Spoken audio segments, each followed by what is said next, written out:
Hey, I'm back. We're just gonna start the movies soon. Chat, we're just gonna start the movie soon, and if I do another movie, it'll be maybe one or two movies. I've been wanting to do a stream with movies again, but I don't want to get copyright struck, so I figured, fuck it, let's do movies that I know legally that I can get away with streaming. So this might be the first, this might be the last public domain movie night. We're gonna start off with Karloff in the Ape! That's right, apes are stronger together, chat. So who knows what kind of funny monkey business we'll be getting into, chat? Yes! Okay, Boris Karloff and the Ape! Monarch Film Company presents the Ape! Scott R. Dunlap. When you need a Dunlap, check Scott. I don't know if this clown music is public domain. William Nye, he is nigh ready to direct this movie. Adapted by Kurt Smonak? Kurt, Richard Carroll, Dick Carroll, the weirdest, Alan Wood, Carl Zint, Bigelow. When you need to go get $1 off your purchases, come on down to CJ Bigelow. We got deals here at CJ Bigelow's. Players: Boris Karloff, Gene O'Donnell, Gertrude Hoffman. She Hoffsman. The greatest show on earth! What about the greatest show on girth? So the circus is in town, okay, fair enough. Let's see what Boris Karloff and an ape have to do with this movie.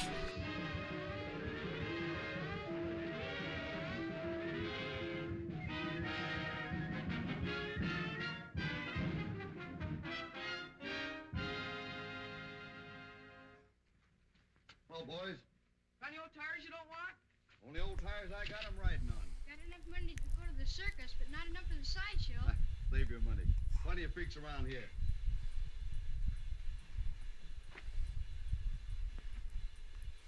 Hey, you think they got all the things they say they have? Sure, the man told us. If they ain't got no lion, they have to. The man let it say 'em. He did? Yeah, I don't trust advertisers, kid, you know. Especially a crusty circus full of crusty performers. Crusty circus folk! House, ain't we? Sure. So are these kids our point of view characters? Not Chad Thundercock, adventurer and lawyer and district attorney Chad Thunder. Big small man. The biggest small man you've ever dang doodly seen. We gone right by the front of the house? Sure. What's the matter? You scared? I ain't scared of no crazy doctor. Look, you're coming. Come on. Wait, you see it's this way. Come, chameleon. All right. So you're... You come and come. You come and come.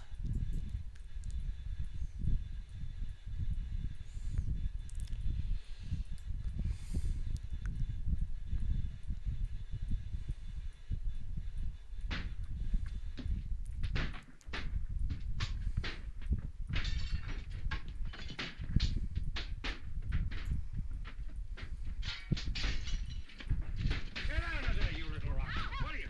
Oh, no. Come on. Gee, look, he's got Willie.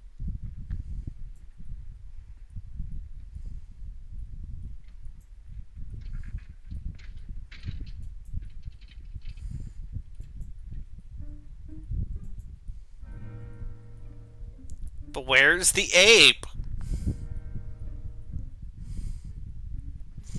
I paid to see an ape, chat. Not Dr. Science, attorney at science. And a nice dog.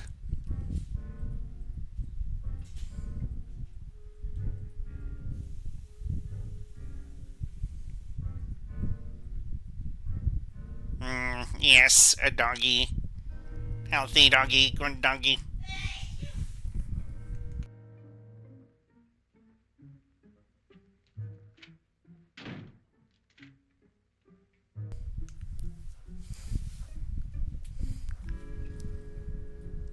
Can we even tip the maid?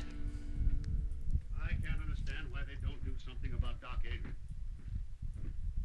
Destroying all the values in this town, giving Red Creek a bad name. I think so. You're right, Mason. He ought to have been run out of this town a long time ago. Who ought to be run out of the town? Dr. Adrian. You should have been with us this afternoon. He scared the women so bad they haven't got over it yet. This town's too healthy. Maybe he'd scare himself a couple of patients. Understand them big doctors make a lot of money on nervous women. It's funny when that epidemic broke out, Quinn. You know as well as I do he used a lot of those patients as guinea pigs. I know nothing of the sort. I know he did everything he could. 2 or 3 in this town who wouldn't agree to that. However, I can understand his reasons for want of patients now. Well, he got himself another this afternoon. Little Willie over there.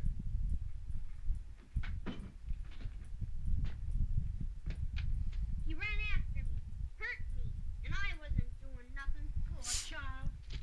I mean, you're probably in his laboratory and with your goofy frickin' jughead ass hat.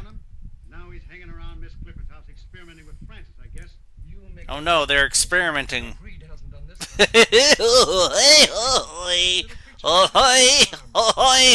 Like Glaven. Usually you charge on your loans. No, I don't. Glaven, Glaven.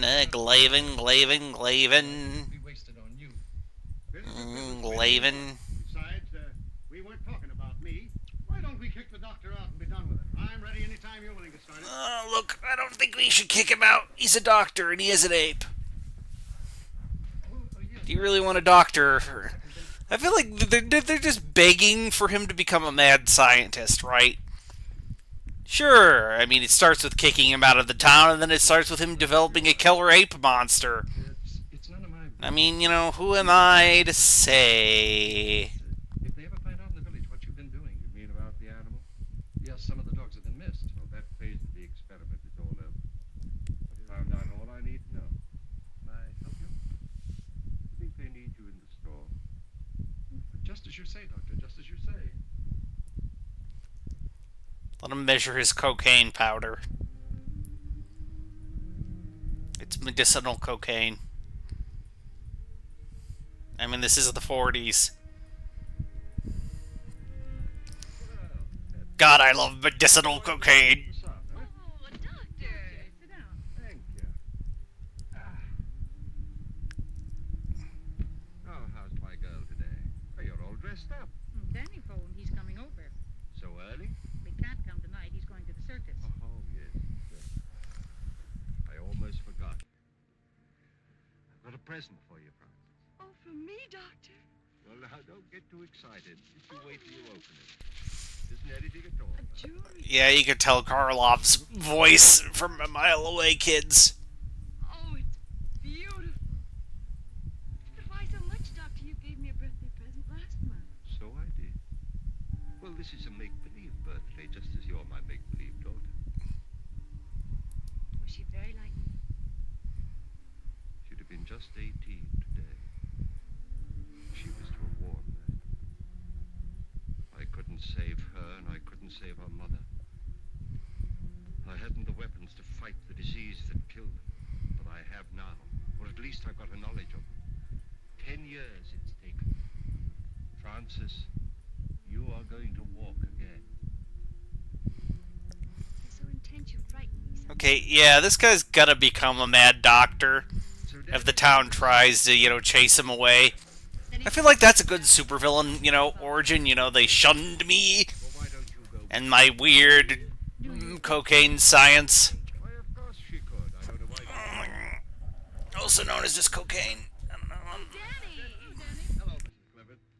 Well, Danny, how would you like to take Francis to the circus?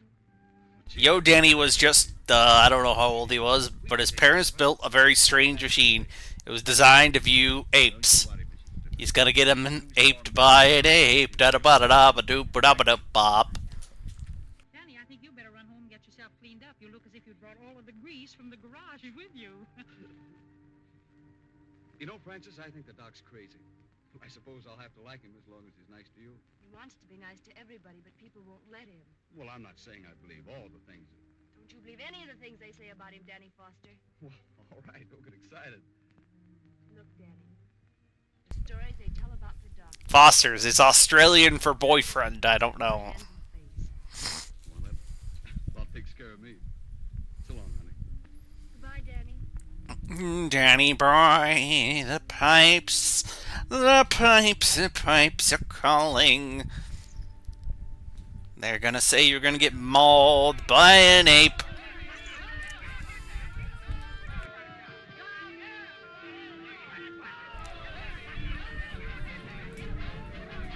No, Fire Eater. Okay, that seems like a fun old time, you know, Fire Eater guys in the circus. There you are. That was easy, wasn't it? Have a good old gay time. Oh, yes. All right. Right. Okay. Maybe some liquor. I don't know. This time next year, it'll take 3 men to lift you. Oh, not 3 men, Doctor. If it did, they'd want to keep me in the circus. Hop in, Doc. Oh, no, you can get somebody else at the circus to help you lift it out. What's the matter? Aren't you coming? No, you two go on by yourself.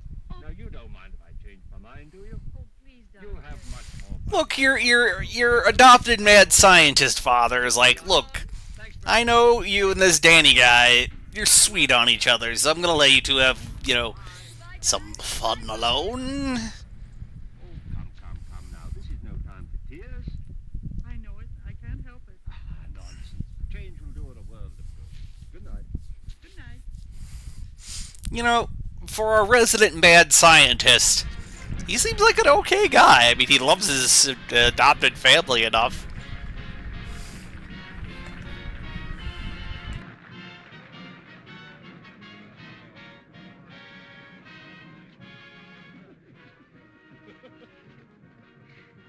Well, we made it. Hey, did you see him, Mickey? Oh, The gorilla. Did you really see him? yeah, in the sideshow. He's a big fella. Is he bigger than 3 men? That ape is bigger than 6 men. 6 big men. It's the biggest ape gorilla in the whole world. Look, here come the clowns.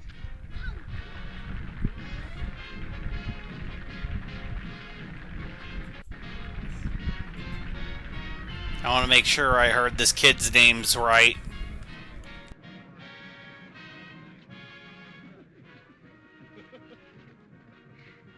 Well, we made it. Hey, did you see him, Mickey?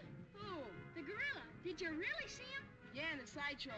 He's a big fella. Is he bigger than 3 men? That ape is bigger than 6 men. 6 big men. It's the biggest ape. I can't say if he said Teddy or Eddie. Look, here come the clowns.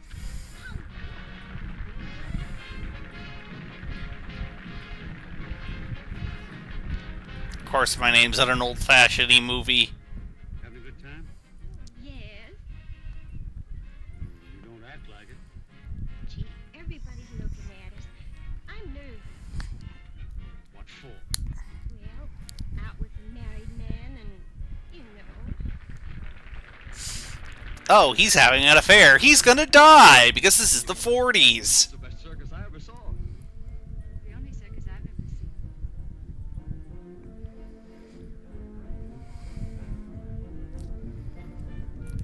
Do a flip. You know, for a movie called Ape, we have not seen the ape all that much. Get him while the hop. Raise hook. All right, officer. That's just abuse of your police power, friend. Be like, oh, hello there, I'm a police officer. Also, I'd like to buy some of that popcorn, please.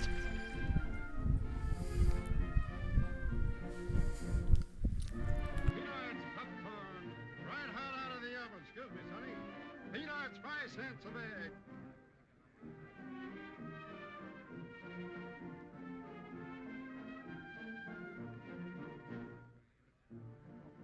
Isn't she lovely? She's so graceful. Ah, she's not so hot. I saw her pass in the garage this morning. Them costumes make a big difference.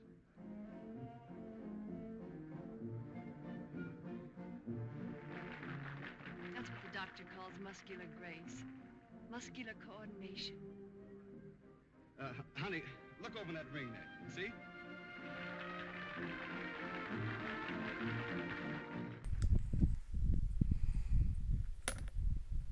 you are. You're all right now. You'll be chasing bones in the morning. What I've done for you, I could do for men.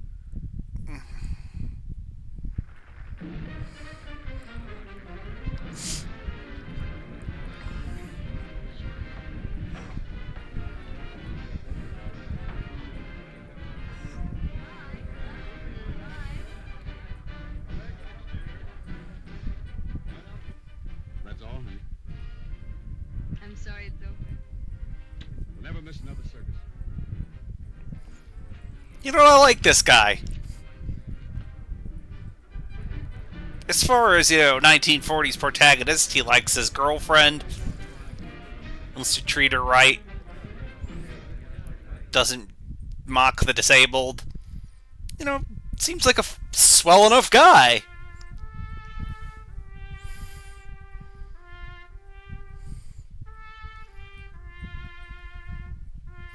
Oh, please do not be a racist caricature. Just let him play his, trumpet. He's like, yeah, I like playing the trumpet. The elephant enjoys it.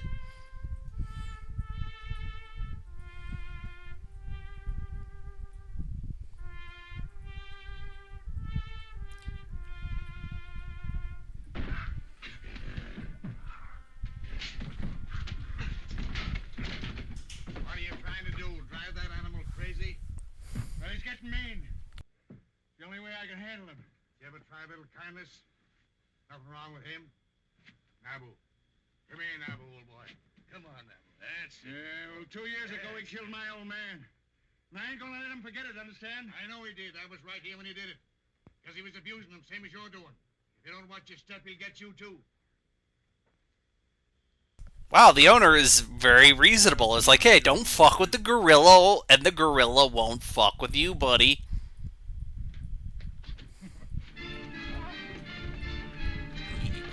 Yeah, kill your abuser! Also steal a cigarette and smoke it. You boys wouldn't be gambling, would you? Sheriff, take me in. That was a fine show you fellas put on. You was the funniest clown I ever seen. Oh, I rode a horse. He was the clown. He was? Yeah. Oh, he looks like a judge.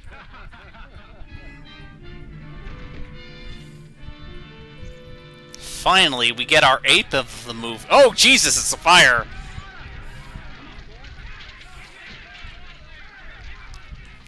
Hey, Jim, Pete, let's give him a hand. Come on.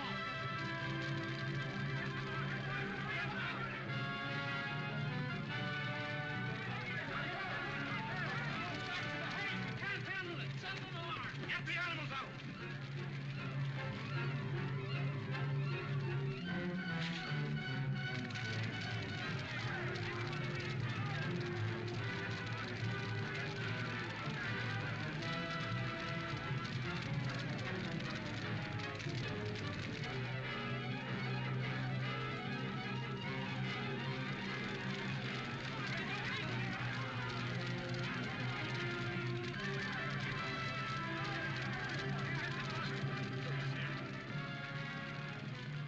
Here's Doctor. Dr. Adrian, get something to put him on. We'll take him there. Get him on there. Somebody better get after that ape or he'll tear this town wide open. Pete, get a posse together. Come on, boys. Let's see what we can do about that fire. Ah, yes, a posse for the ape. I mean, the fire seems like it would be, more of your concern, right? Sure, I get it. Escaped wild animal. You probably don't want that on the loose. You don't want a gorilla in your town in Southern California. I'm just gonna assume this is somewhere in California. Fuck it, it's in Missouri. Somewhere in Missouri this happened. I mean, there was a town here in Missouri where they had a wild cobra outbreak in the 50s because breeders accidentally released the cobras. There's an entire story about it. Jane, you show them. God bless Missouri and its wackiness. It's my home and native land. No, the circus burned down and the ape escaped. The circus burned down. And the audience? They'd all gone home. Thank heaven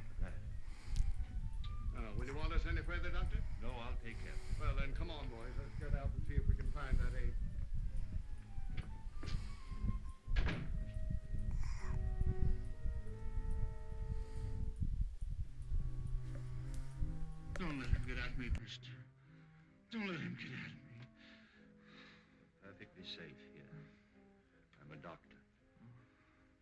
And he's also Boris fucking Karloff. I'm afraid, sir. I don't feel it. Am I gonna die? We all have to die sometime. Oh, just don't let me die, Doc.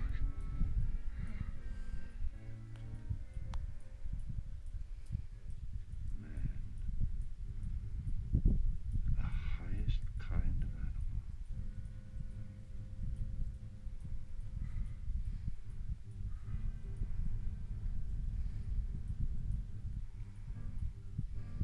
Hey, Doc. What are you gonna do? I'm going to write you into medical history.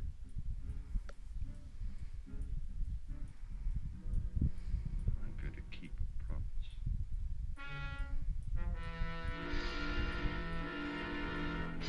Wait here. Keep your eyes open. That sure thing. Do with the ape, you know. I'm so hungry I could eat hay. Ooh, there's a barn full. Help yourself. Yes, science. I can't read that. It's in cursive. It's a sort of a condition, friends, patient. By means of applying injections. There we go. I can read it.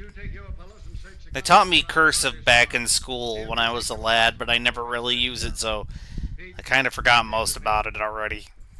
How about joining us, Mason? Let the circus people do their own work. Why should we do it for them? The circus is burned down. They've had trouble enough. Oh, that's their tough luck. Well, if we don't find that ape, our own people might get hurt. That's your job. Your law and order. And why should I worry about other people? They don't worry about me. You wouldn't be a little bit scared, would you, Mason? Well, don't be all day about it. We're ready. It gives a body the creeps to think of that critter roaming around. Better keep the doors and windows all barred. No telling who he'll go for next.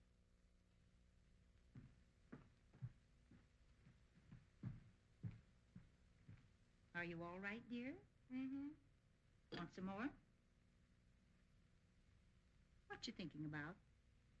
I was thinking about Apes. that wonderful woman aerialist I saw last night. Oh, here comes Dr. Adrian. Morning, Mrs. Griffith. Good morning. Francis? Oh, good morning, Dr. Adrian. I want to thank you again for the wonderful time I had last night. It was too bad about that trainer, wasn't it? Now, don't you think about him. This is the most important day in your life. Today, we are really going to start her cure. I found the serum that I need. I'm going to walk, Dr. Adrian. I hope so. If nothing else. I'm not just thinking about you, Francis, but of all the other sufferers in the world, all the little boys and girls who can't go out into the sunshine and play and have fun, who have to spend their lives in a wheelchair like you. I'll do anything I can, Dr. Adrian. I know you will, my dear. It's not going to be easy. It's going to hurt. But when it hurts, don't be afraid. Just remember that when the pain is gone, it'll leave new life behind. Huh? I think we better get her ready. All right, Doctor.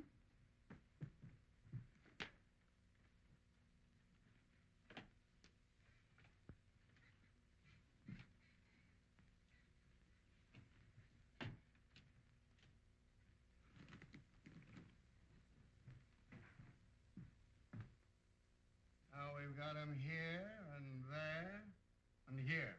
Now, if we don't get any results tonight, we'll start in here and work west. Oh, change your mind, Mr. Mason? I never change my mind. You gotta have one first. That's enough out of you. Here's that dispossessed notice on Wilcox. I want it served tonight. We're busy tonight. It'll wait till tomorrow. Your duty is to take care of the citizens of this town, not fooling around chasing apes. It seems you're in a mighty big hurry to make people uncomfortable, Mason. It's my business what I do. Fine, and it's Where's mine what I Dixon? do. We'll get to this when we have This is a joke, chat. Good night. It's funny.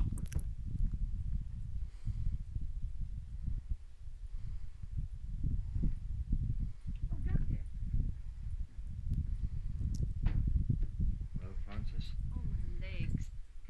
like lead. I can't lift them. But you never could lift them before. Oh, I know, but I never felt them before. You feel them, Francis? You feel them? They're so heavy. Well, that's good news, my dear. That's what we were hoping for.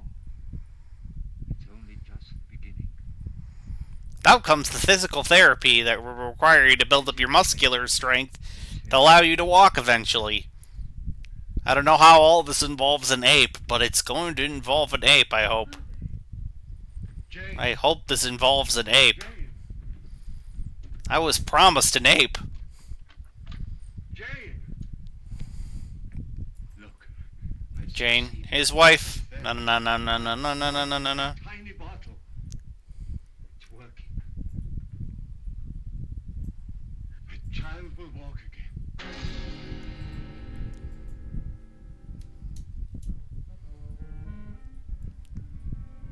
Just go.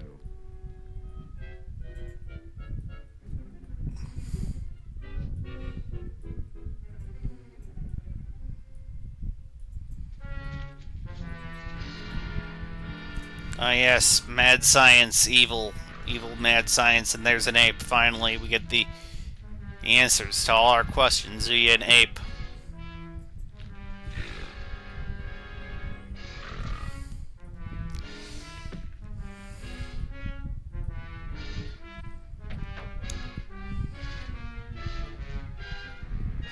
It's Wilcox.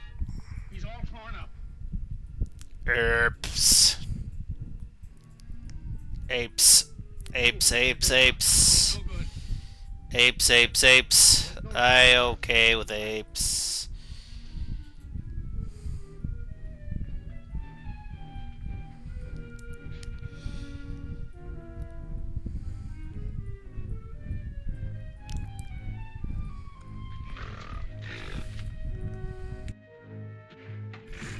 Oh, good heavens, an ape!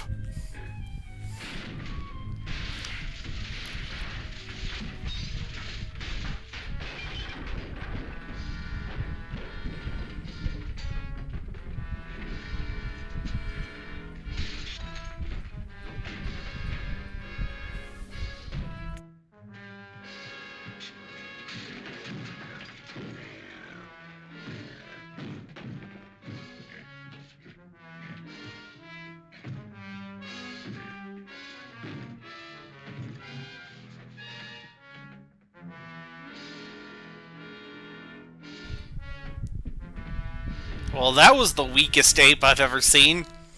Didn't take 100 men to beat him, that's for sure.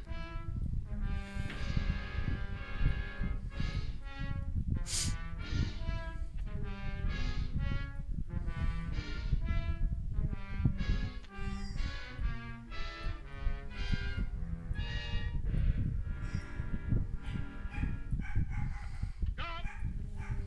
Stop! Hey, stop! He ain't got Wilcox. Anything I can do? No, he's dead on the doornail. You better be careful, Doc. Thanks, I will.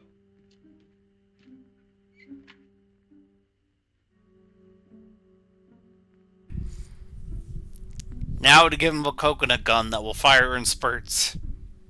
I will name him Donkey. Yes, Donkey Kong. Oh, good heavens, an ape! His name is Donkey. Donkey Kong. Why Donkey Kong, sir? Jane, yes. 'Cause I decided it. But only you and I must know that he is dead. Good night.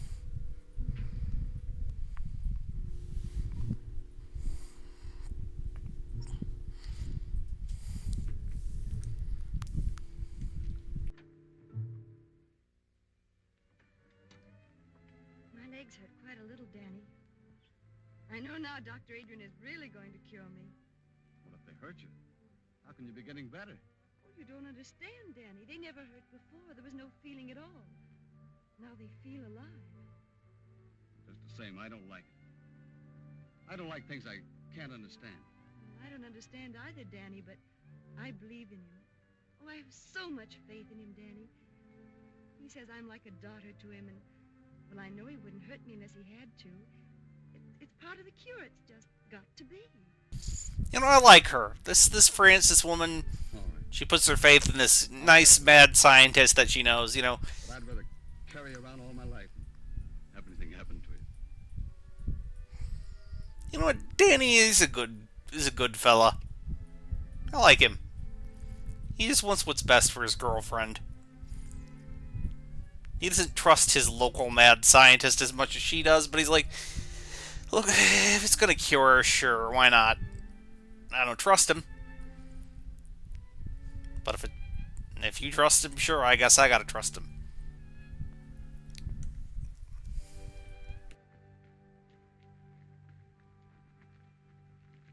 Hello, Sheriff. Any luck? Not yet, but we'll get him. Well, I hope so. Come on, boy. Come on. There, looks like they picked up a scent. All right, get him. There, whoa. There. Well, what got into him? Hold on a minute, will you? Yeah, you betcha. Hello, Doc. I haven't seen anything of that ape, have you? No, I haven't, Sheriff. Well, my dogs just acted as if they'd picked up his scent. Oh. Well, I better be careful. Yeah, you better be. Having trouble with insects, Doc? Yes, this is just a little mixture of my own I'm trying to get rid of them with. Well, if it works, let me know. My yard's full of them. Certainly will. Thanks.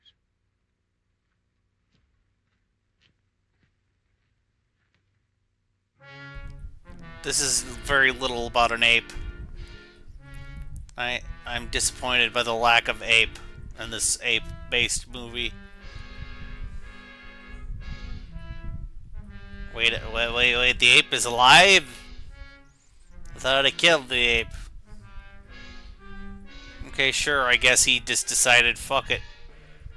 When life hands you an ape, you give yourself a free ape, man. Okay, supper's ready.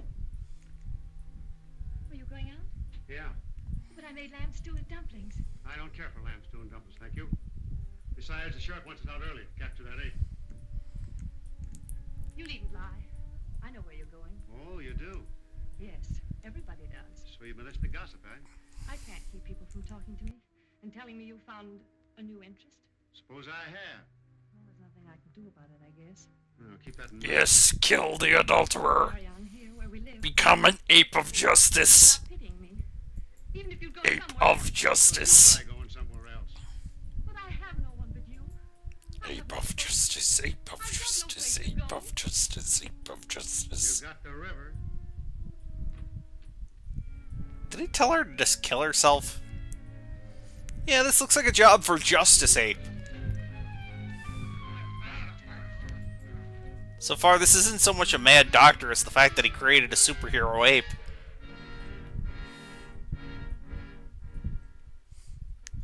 Or at least a vigilante ape. I feel sorry for his widow. No, she's better off.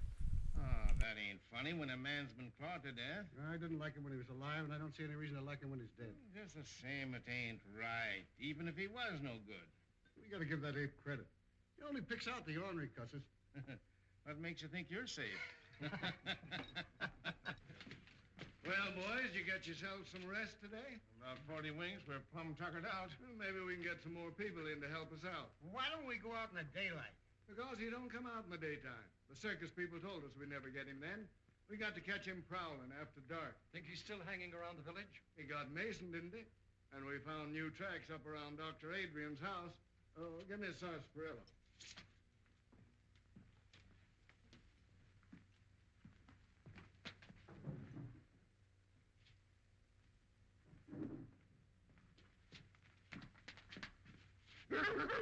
Quiet, you.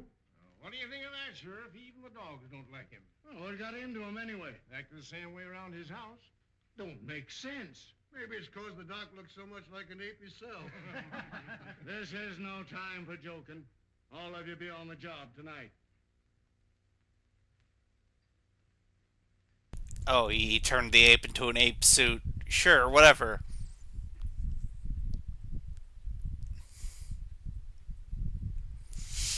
I mean, as far as masked vigilante justice goes, dressing up like a giant ape is okay. I'm scared, Mrs. Clifford. She looks almost. I'm really scared. We must trust Dr. Adrian. But we don't know. He ain't got a patient in this town. People don't just hate a fellow for nothing.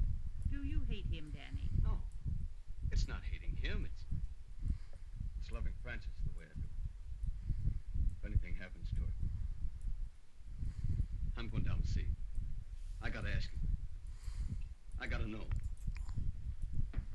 Danny? Danny's worried, isn't he, Mother? Now you just rest here. Danny'll be all right. My legs didn't hurt so. I'm not afraid. You aren't, are you, Mother? No, darling. I want my little girl to walk again.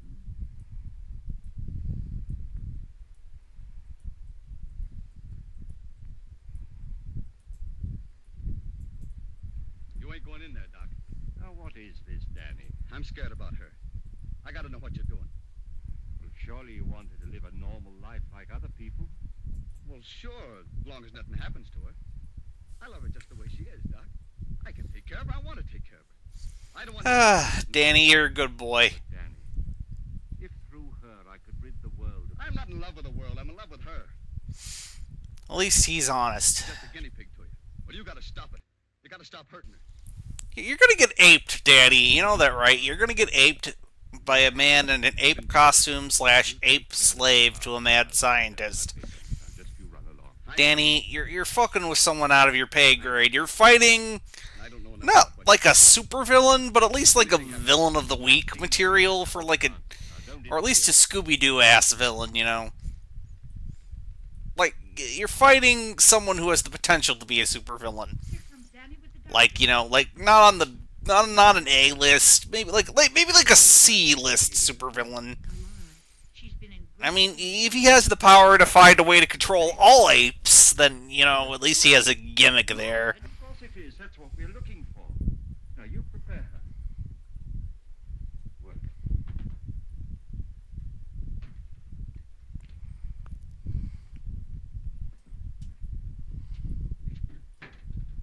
You say the name is Mason? Yeah. Yes, Doctor. Initial H. Anything in your examination to go into my report? No, I believe not. Well, I just said the death was caused by a fractured vertebrae. I guess that about covers it, doesn't it? Yes, I should say that it would. The reason I sent for you, Doctor, is because you examined the circus trainer when he was sent north. And this case being a similar one to that, I thought probably in your examination that you had discovered something that I had overlooked to put in my coroner's report. I see. This Dr. Adrian, whose name is on the death certificate, is he the local physician? Yes, if you can call him one. Folks around here don't like him much, though. And he was also called in on the case of the trainer? Yes. Yes, that's the same fellow. He came here during the paralysis epidemic. But the folks around here say that he experiments too much. Thank you very much, Coroner.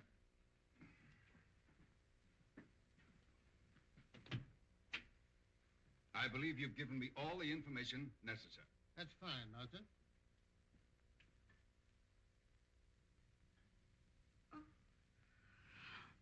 Oh, Francis, what do you feel? oh, my legs. They're hurting? Oh, they hurt. Have you more sensation than you had yesterday? Oh, yes, much more. Do you think perhaps you could walk? Oh, no. Then try to move your foot.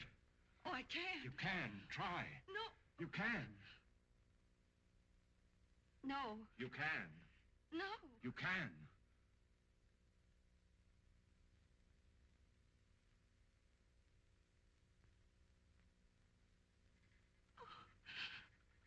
Oh, Mother. It's working. Oh. Now you rest. You rest. I'll be back later. Yes! But where is the ape, you say? You know, for a movie that's called The Ape, right, you'd assume that it would be about the ape. Right? You'd think that it would be the ape. Dr. Adrian? I think we're gonna do maybe one more public domain movie after this, and we're gonna do the Bat. To examine the body of a circus trainer who was killed by an ape here in this town. Yes, sir. I understand that you administered to the wounded man before he died. I'm good, thank you, robot. It was quite hopeless. In spite of the spinal injection you gave him? I gave him no injection. I just came from viewing the body of this man Mason, and I noticed a similar spinal puncture. Did you examine him also? Well, they called me in, of course, but it was too late. He was dead. And you noticed no such puncture? Well, the body was so badly mangled that... Well, no, I didn't. I see. I understand they've had an epidemic of paralysis here. That's true.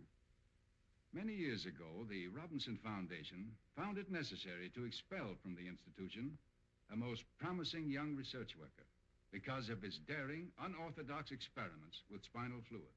It was 25 years ago, to be exact. Then you are that Dr. Bernard Adrian, whose definite theories... And in spite of what you did to me, for 25 years, I've been engaged in proving those theories. By what method have you been doing this? I'm not in a position to disclose that at the moment. I see. Well, I'm afraid you leave me no alternative but to report... Wait. If I could give you some small measure of proof, would you change your mind? I doubt it. Let me show you.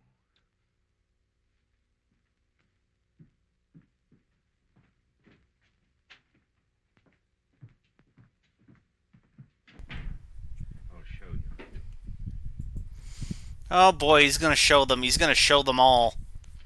That's how you get the mad scientists. That's how it starts. You show us all. But after my treatment, well, you can see for yourself, they're as lively and healthy as ever they were. All this has nothing to do with the case. But it has. The serum that I used. What became of the serum you took from those two men? I mean, look, he's clearly... You come with me. You're gonna make a mad doctor. You're gonna make a mad scientist. You're gonna make a supervillain. I swear these people. I swear to these people. They just want to create supervillains. Now, this is Dr. McNulty. How do you do that, dear? He'd like to talk to Francis. No, I'm not asleep, Mother. Hello, Francis. Hello. Now, this child has had a complete paralysis of her lower limbs for 10 years. Is that right, Mrs. Griffith? Yes, it is, Doctor.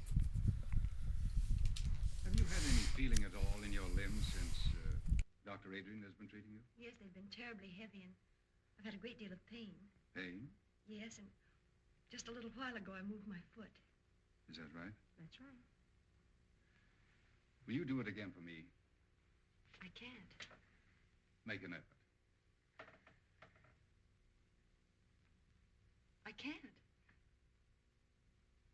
Thank you. That's all. I think you'd better take her out into the sunshine.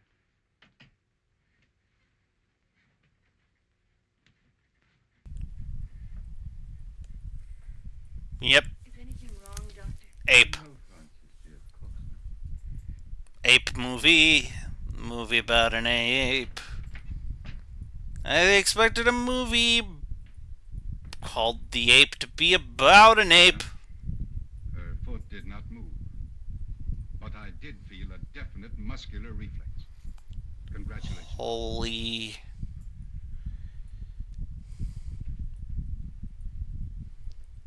May I notify the Foundation that you'll come back to us? Ape movie. It's about an ape. Ape movie. It's about an ape. Give me your promise to keep us informed of your progress. Every step of the way. Thank you. Ape movie. It's about an ape.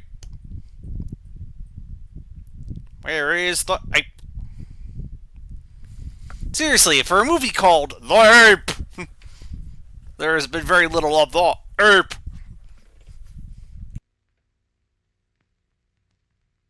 It's not finished.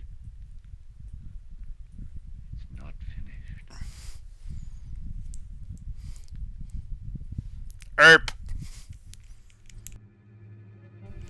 I'm sorry. I would like to apologize if I come off as an asshole and shitting in people's cereal. You know, I really do. I'm sorry. I'm gonna stop now. I apologize. I'm sorry. Yeah, so what? Do you see the white of his eyes? Maybe they ain't white. I want to take a chance and shoot now. Come here, Willie.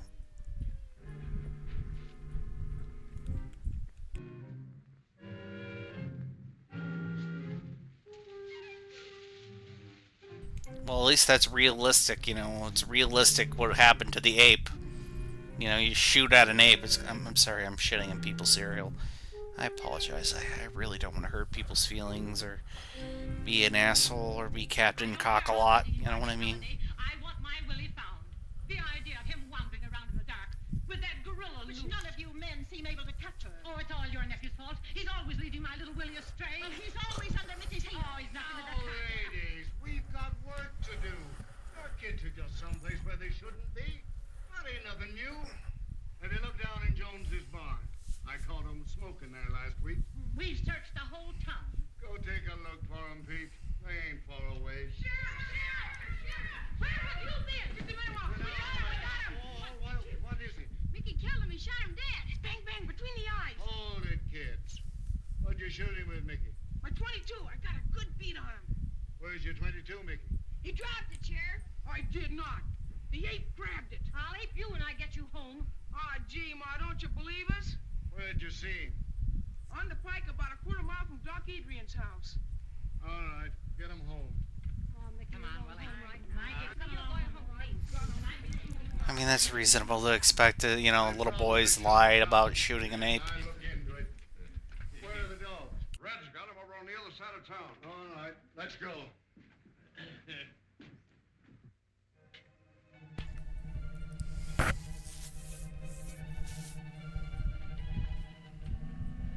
Wait a minute, boys. I want a word with the doctor. I'll be right out. Okay.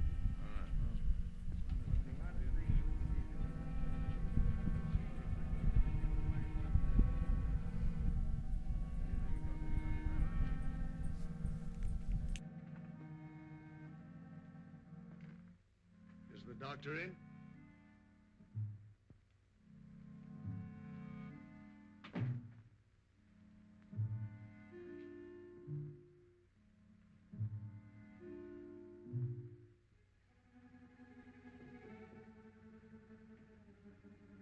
Yes?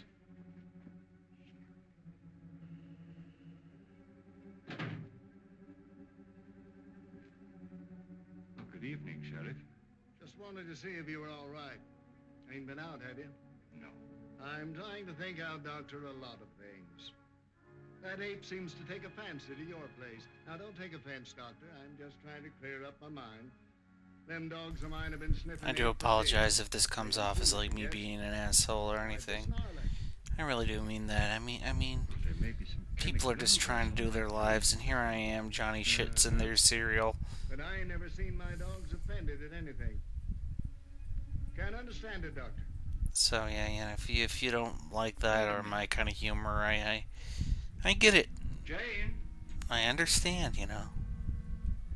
just get me that torn coat of the trainer's, will you?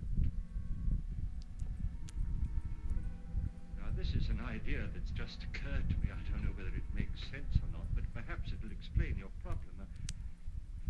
You see, this coat was worn by the trainer when he was mauled by the ape, and it's been in the house ever since. Now, that perhaps explains the interest of the ape in this house, and your dogs in me. Leonard, I'll bet you're right. Well, I'll get along. Think I'll put a few men around your house the rest of the night, Doctor, just so you'll be protected. Don't bother, I'm perfectly safe. They might interfere with some work that I have to do. Well, maybe I'll just keep an eye out myself. I'm just a bit scared, Doc. But don't tell anybody about it.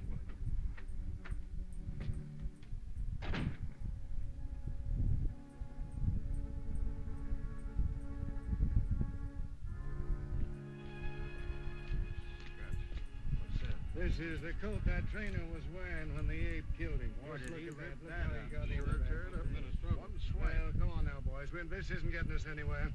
If we lay down on this job, our own coats will be in the same shape. Come on, let's get busy. Now, you fellows get back to your positions. You boys go up this way. All right, Sheriff. I'll stay here.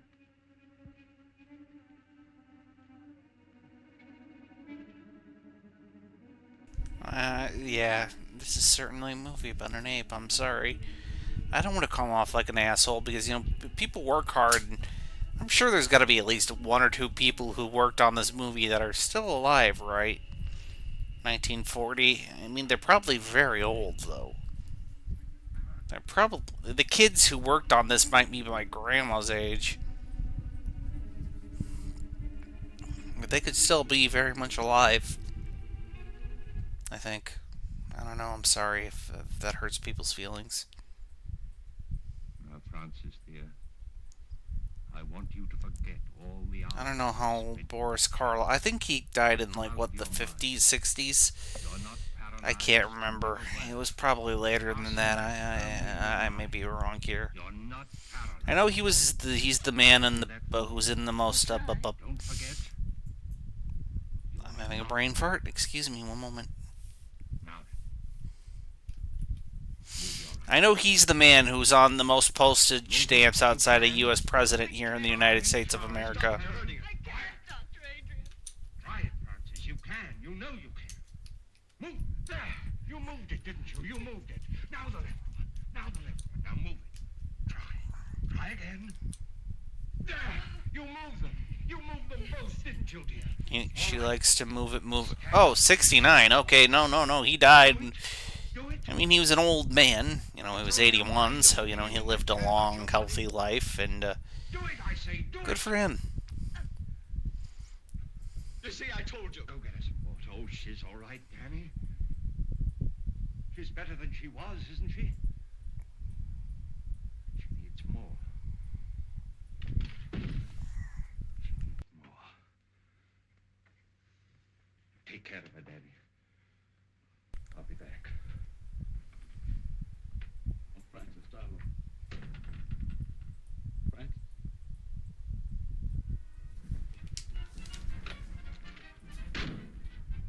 Name's Halliday, sheriff over to Red Creek. Had a job finding you.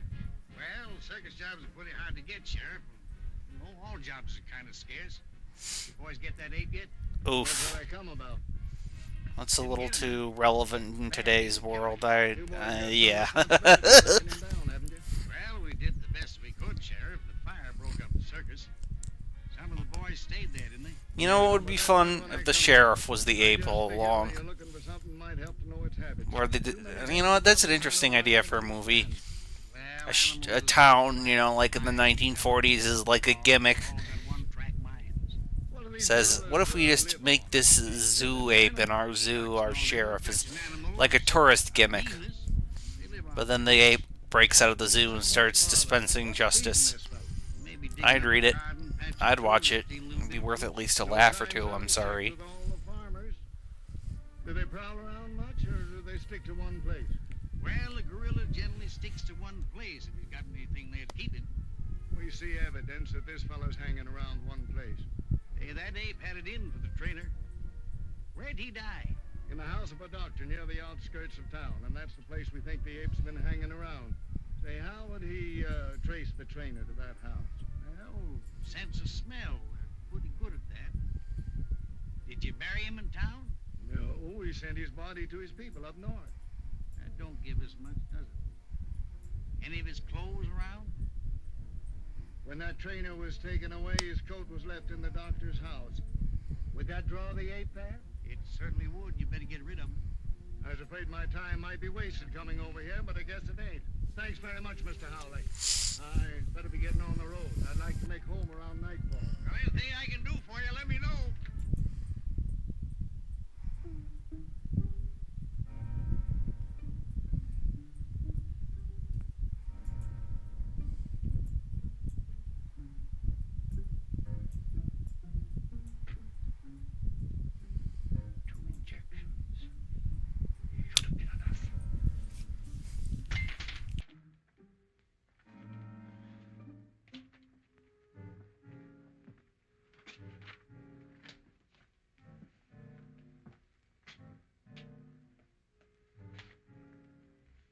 Ape music. This record book and keep it for Ape us. music.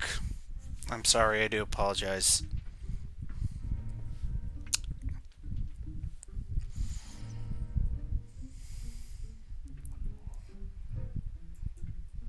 One more.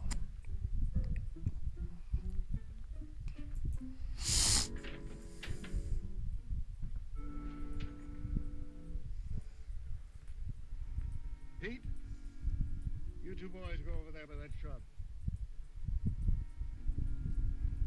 Danny, take your men down there 100 yards by that rail fence. Okay. Oh, Sheriff, we've been watching there every night, and so far nothing's happened. Now I'm Will you take orders? All right. All right. You two boys go over by Wilcox's barn. You mean Wilcox's barn? Yes, Wilcox's barn. All right. You two boys go down the road 100 yards. You two wait for me over by that stone fence. All right, Sheriff.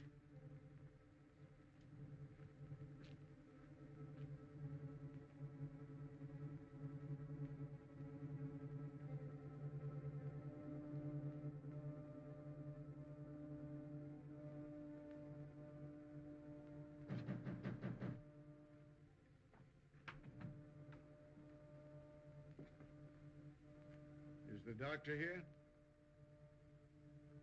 You sure of that? He's not in there.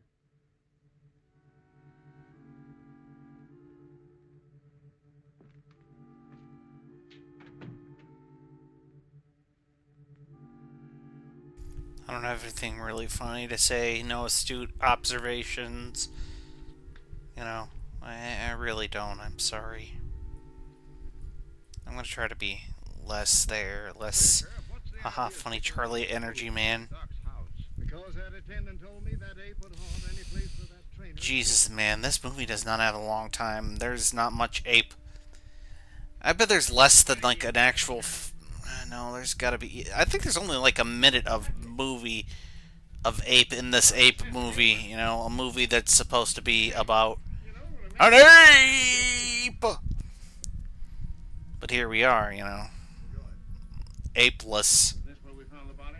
without an ape, without a monkey, without a funny Charlie Chaplin man doing a funny ape joke dance with a funny ape man, an ape man, a King Kong man.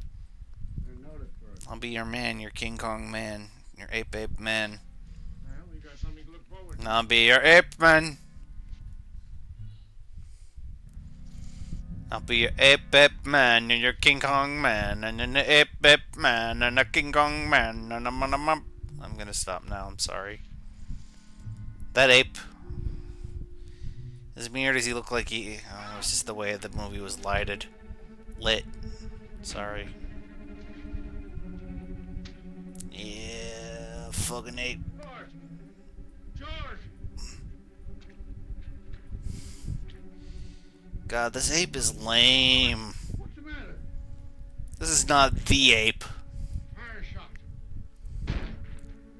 Come on. Ape. Did you hear that shot? Yes, but you told us not to leave here. Where was it? That way.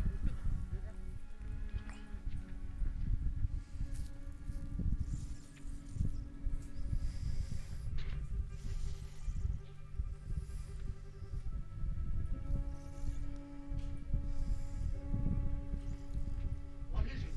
What's the matter? Did you fire that shot? Yes, it's Tom. The ape twisted his neck, but Archie knifed him. Can you walk? Pick him up and carry him to the doctor. All right, go and get him. God, he can't be far away. Come on, get out. Get out, you fellas. You boys come with me.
That joke was funnier than it was in my head.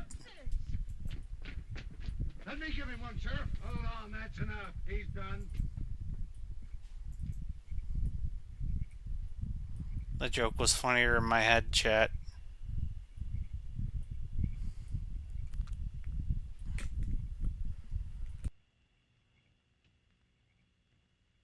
What are they doing? What are they saying? I don't know.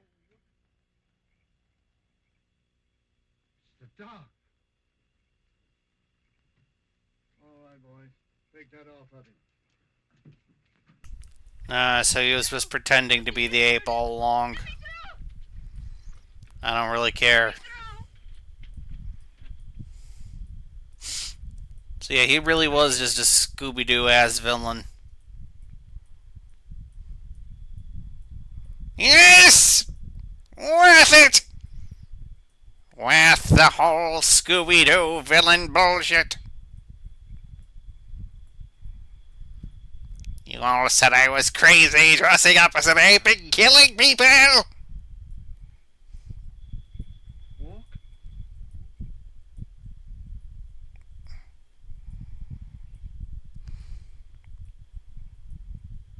Frankly, this guy should get a medal. Walk?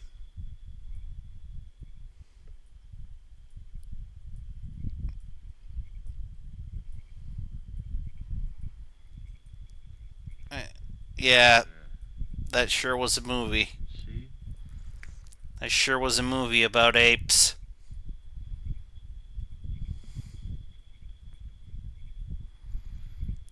Tell... Wait, his wife is dead. Frankly, this town is the true villain, not the man in the ape costume who, you know...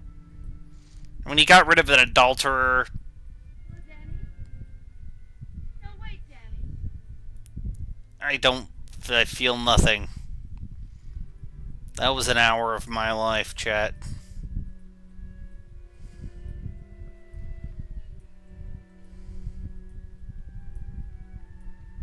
Honey, you mustn't overdo it. I'm doing better every day, Danny. Oh, sure. You're doing swell, but you gotta take it easy. I'll get you a chair. No, Danny. Well, then I burned the chair yesterday. I'm never going to use it again. You bet you won't.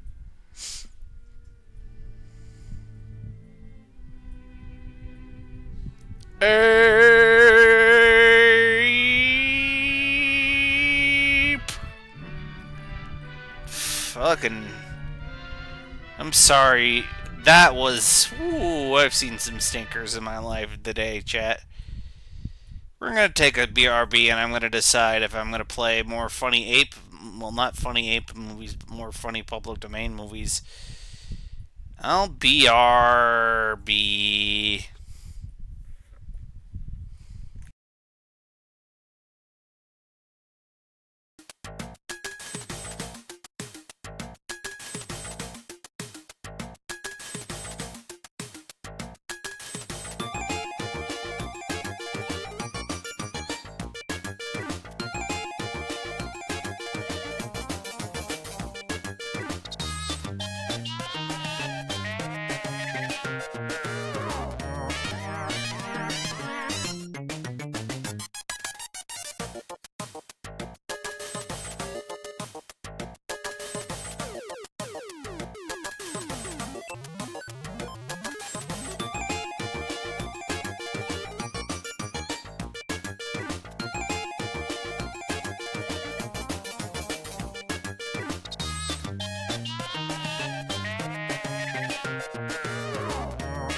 Hey, I'm back.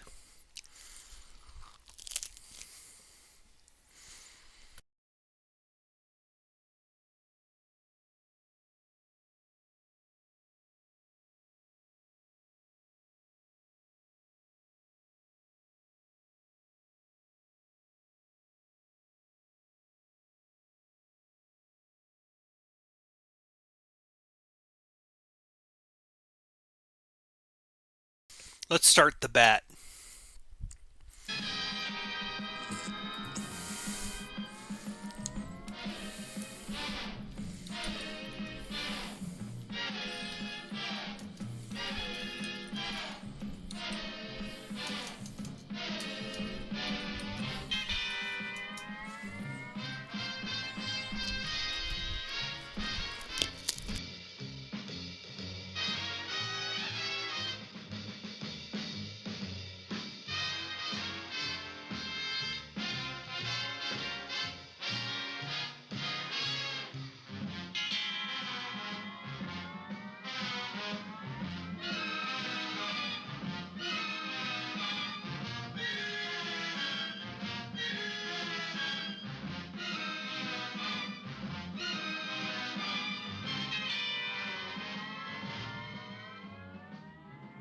This is the Oaks, a house in the country which I rented for the summer.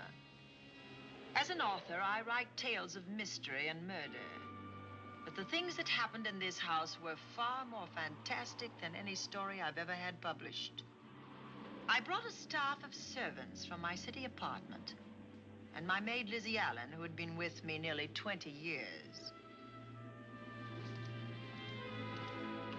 Lizzie? Yes, Miss Cornelia. Is the car ready? It's at the door. Look, Miss Cornelia, them servants you brought from the apartment are talking about walking Miss out. Cornelia, Really? you're breaking my I know heart. they don't like it here, but I didn't think it was that bad.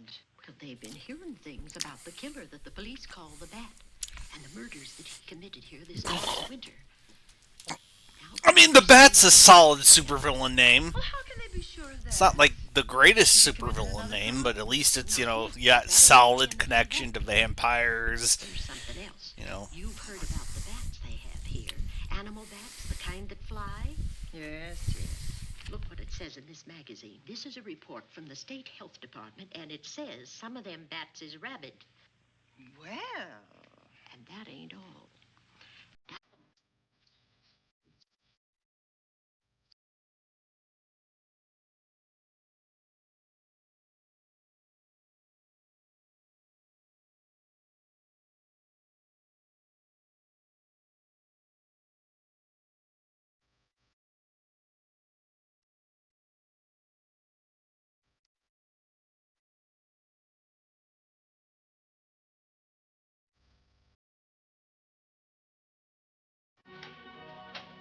Drive directly to Zenith Bank, Warner. I'm afraid we'll have to hurry. It's near closing time. I'll get you there, Miss Van Gorder.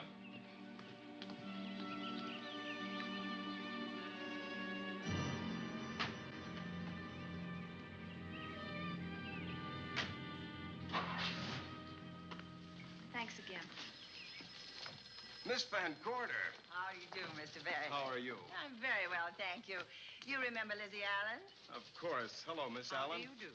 So you're spending the summer with us again? Yes, yes. I've leased the Oaks, the home of your bank. She president, leaked. John Fleming. I heard you had. For a second there, I thought she said she leaked the Oaks like some kind of video I was game surprised character. because Mr. Fleming said he would never rent it. Oh? Well, I rented it from his nephew, Mark Fleming, who has the real estate office here. He said his uncle would be gone the entire summer. That's right. Mr. Fleming's in the North Woods now with his physician, Dr. Wells. Oh, This guy looks like a 1940s J. Jordan Jamerson. We were married at Christmas time. That must have been nice. Believe me, it was. Oh, here she is. My wife, Miss Van Gorder, Miss Allen.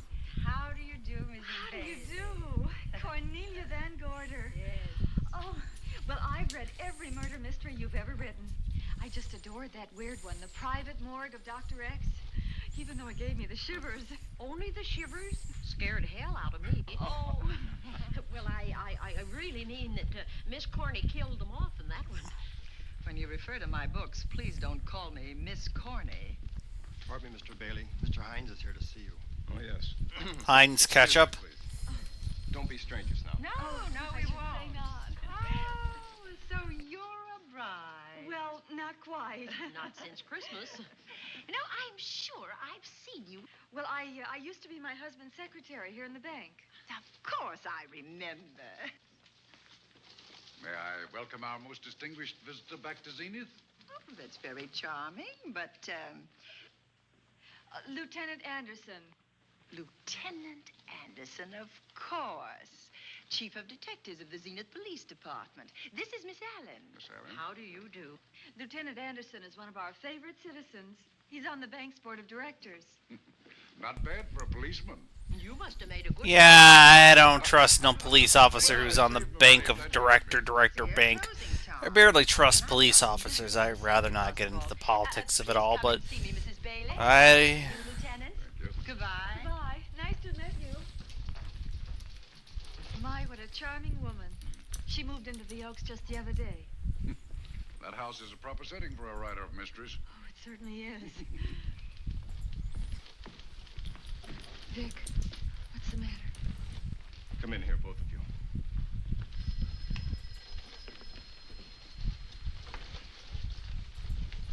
Andy, we're in trouble. Wendell Hines came in to pick up $350,000 worth of bonds that we were holding as collateral for a loan.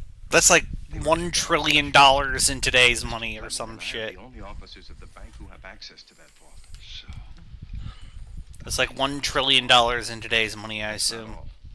other negotiable securities are missing. From what I can gather, short of a careful check, the bank has been looted of over $1 million worth of securities. You'll have to notify Fleming. I wish I could talk to him. Unfortunately, he and Dr. Wells are deep in the woods. They can't be reached by phone.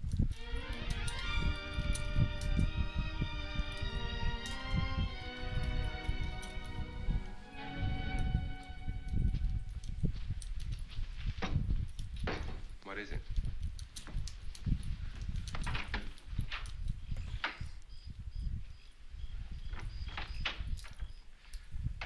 I thought I heard someone on the path coming from the lake.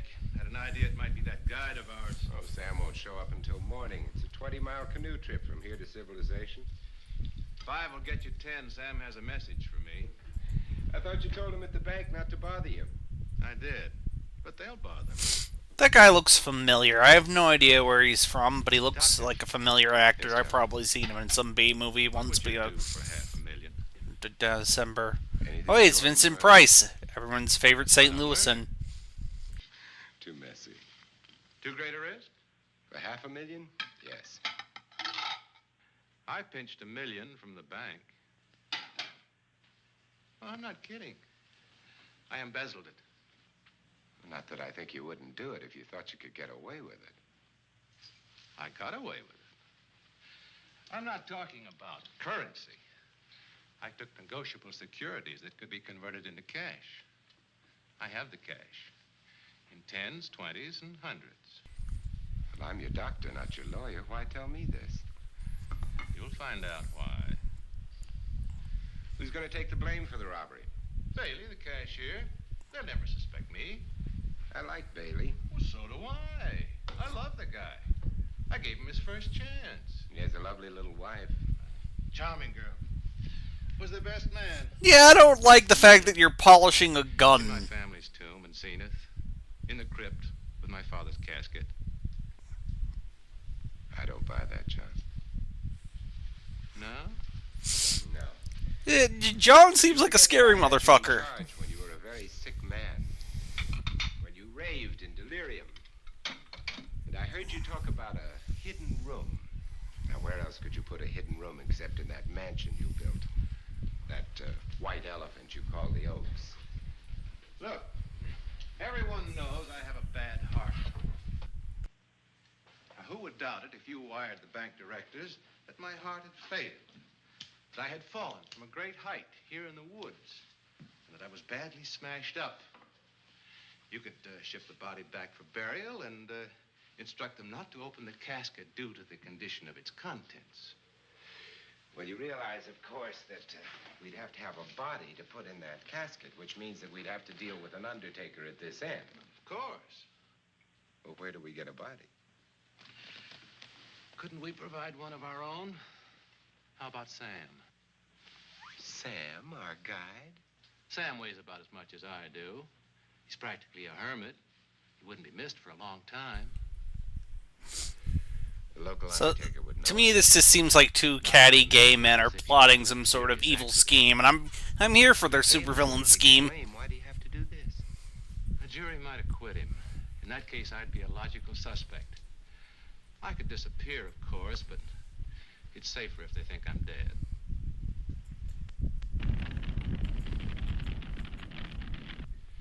What if I don't go for this deal? In that case, it would be too bad. So sad. What else could I do? Now that I've told you about the million, I'd say you were shot in a hunting accident. Now look, Doctor, if you can find another body instead of Sam's, it's all right with me. There's $500,000 in it for you. I'll do my best. I smell smoke. So do I. What's that noise? I mean, that's a lot of money still even today. I mean, it's not as much money as it was back then in the 40s, 50s.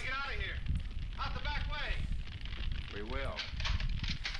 As soon as I provide that body we were talking about.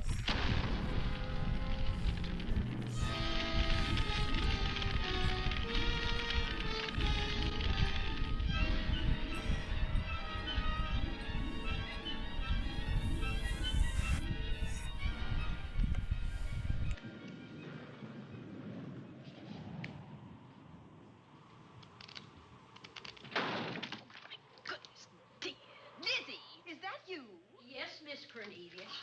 There's a storm coming up, and it's gonna be a snorter. The wind nearly blew the door off its hinges. Well, that noise blew my game higher than a kite. I think I've lost some of the cars. Oh, I'll get them for you.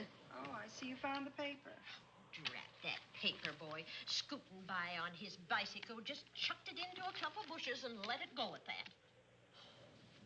For land's sake, Mr. Vic Bailey's been arrested. Oh? I think. Victor Bailey, vice president and cashier of the Zenith Bank, was arraigned before United States Commissioner Alvin Fielding, charged with the embezzlement of over $1 million. I can't believe Vic Bailey had anything to do with that robbery. Oh, well, I see our landlord is home again. Landlord? Mr. Fleming. Dr. Malcolm Wells is back in town with the body of John Fleming, president of the Zenith Bank, who was killed in a forest fire. Mr. Fleming will be laid to rest in his family's tomb on Friday. And I hope he stays there. Well, why shouldn't he? Well, this is his house. And ever since he died, some funny things have happened here. For instance? The housekeeper, the cook, and the butler said that they heard strange noises at night. And the upstairs maid swore that she met a man without a face coming up the back stairs. Oh, so that's why they quit and left me to run this place without a staff. They didn't tell you, Miss Corny, but the truth is they were scared to stay. But you're still here, Lizzie. Haven't you seen anything? No. No, and even if I had, I ain't afraid of ghosts. They're afraid of me. She's gonna call them Honest, Miss Ghostbusters. A spiritualist told me once that ghosts was allergic to me. She's gonna bust those ghosts. But this Bat feller they keep talking about in the paper, He's gonna bust them good. I mean, I'm sorry. I'd like to apologize for not giving her her proper pronouns. I do apologize, kids. She's gonna bust ghosts. Drive people away from this part of the country? Why, what does it say about the bats? Specialty seems to be killing women. My goodness, 2 of them in one night. All his victims died the same way, like their throats had been ripped open with steel claws. That's a charming little caper. I'll have to try it sometime. In a book.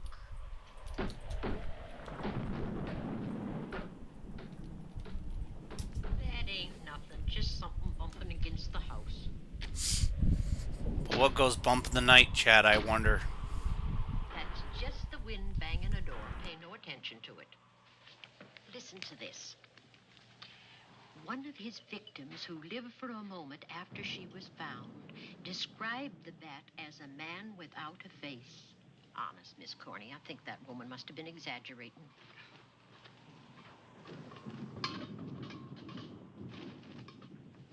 That's just that heavy tapestry at the top of the stairs. I know. I've heard it before on a windy night. That sounds as if there was someone on the stairs. I know there isn't. At least there shouldn't be. There ain't. Them's just the noises you hear in any old house on a windy night. It says here that the bat never leaves no fingerprints. That's understandable. It's almost like he's a Having bat no face, he probably has no fingers, huh? man. Lizzie! You know, I like these two 1950s ass lesbians. I'm assuming a lot about the Key's character sexualities, aren't I? I'm sorry, hey. No, But I ship them. I ship these idiots together. I ship this writer and her weird ghost-busting friend together. Now, who chucked him down here? The wind, I hope. There must be a window open up there. No, Lizzie. A wando. Lazy. Let him sleep it off. A windo, even. The power lines don't go down, put the lights out. Now, we'll check the windows in the living room and draw And the walls. and then we'll go to bed.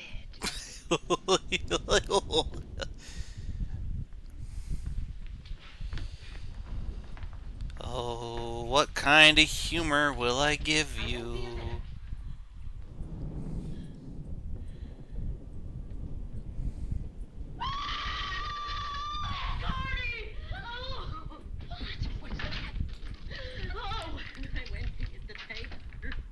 I turned the latch off.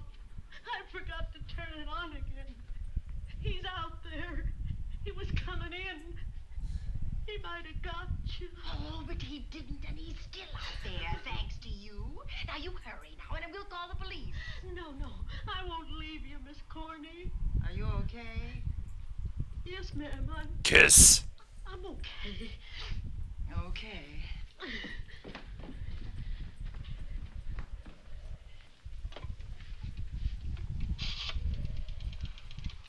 Operator? Give me the police department, please. Zenith Police Department. This is Cornelia Van Gorder. I'm living at the Oaks. We know about that, Miss Van Gorder. Just a moment ago, a man tried to force his way into this house. You're not alone there, are you? What about your servants? Well, I have none except my chauffeur, and he's away. He won't be back until the morning.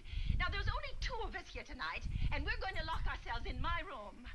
Now, if any of your men see anything, will you have them call me? I'll send officers over there right away. Well, thank you very much. Come on, Lizzie. We're going to sleep in my room.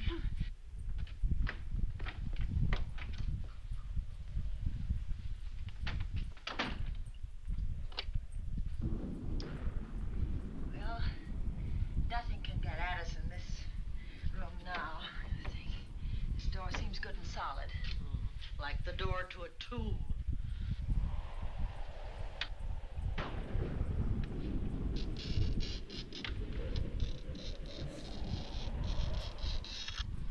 I think that couch will be comfortable. There's some extra bedding, you know. Yes, Closet. Let's see now. I got nothing funny. I got nothing funny at all. This sure is a movie about a bat, I guess. No bolt. Well, that's not so good.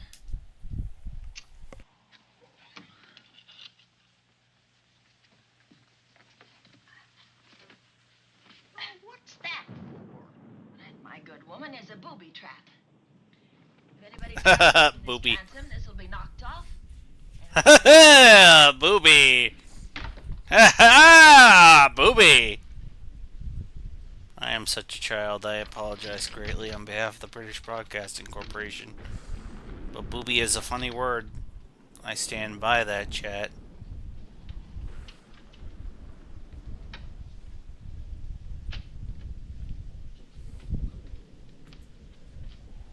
Chat, I need to use the bathroom. I'm gonna go use the bathroom. BRB.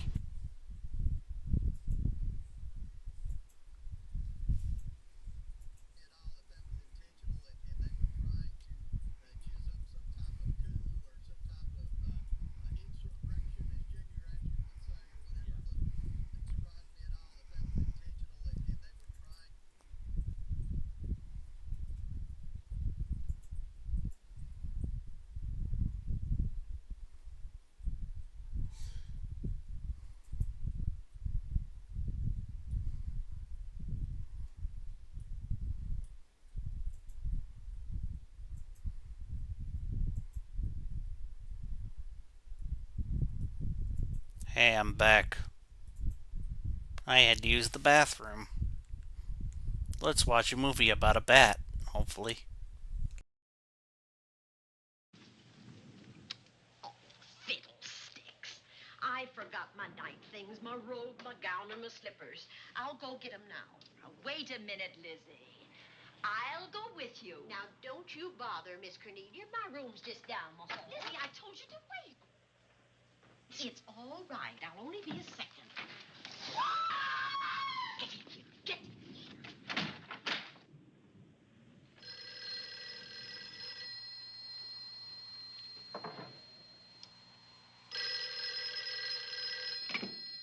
Yes? Miss Van Gorder? Yes? Zenith Police Department.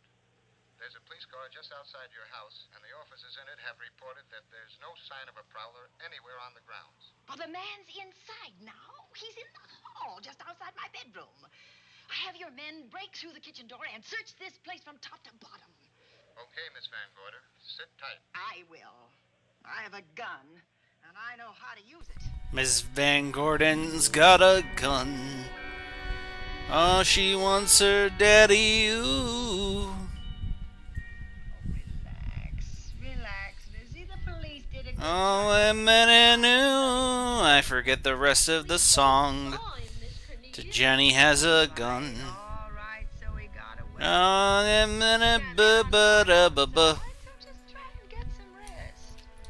There's nothing can get at us here.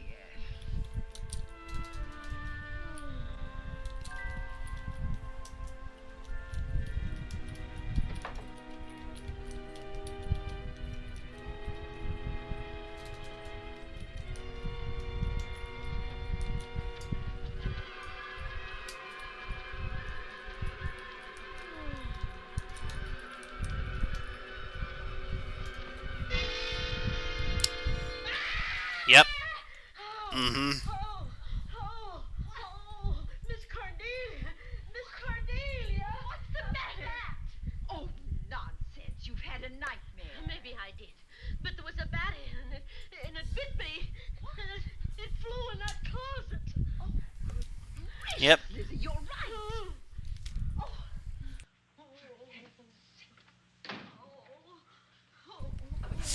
She may be repellent to ghosts, but bats not so much. Operator, will you get me Dr. Malcolm Wells' office, please? Ah, yes, the not Vincent Price, who's probably the villain of this movie, because, by God, Vincent Price was doing his best, damn it. Look, I love me some Vincent Price and his special brand of cheese. Cheese for everyone! My maid has just been bitten by a bat that may be rabid, and she must have treatment as soon as possible. And I was told that Dr. Wells was the nearest physician. Cheese! I'll send you another doctor. Oh, well, thank you very much. Oh, he's out on a case. Oh, I hope it's not a delivery. A baby, I mean, they can be... Cheese for everyone! You never had a baby. Of course I didn't. That's why they never bothered me. Oh, does it hurt, huh? Don't worry, one day we will be able to... Stop! Oh, hold your horses. Yamiro, Yamate, Yamato. Stop! Hammer time.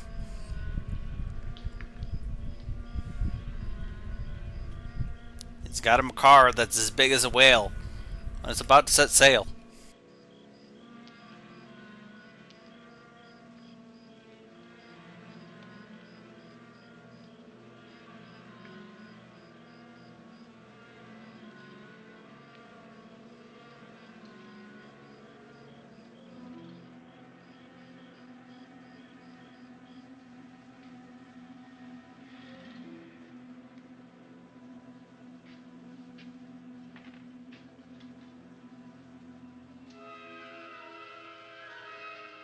Ah, yes, suspense music.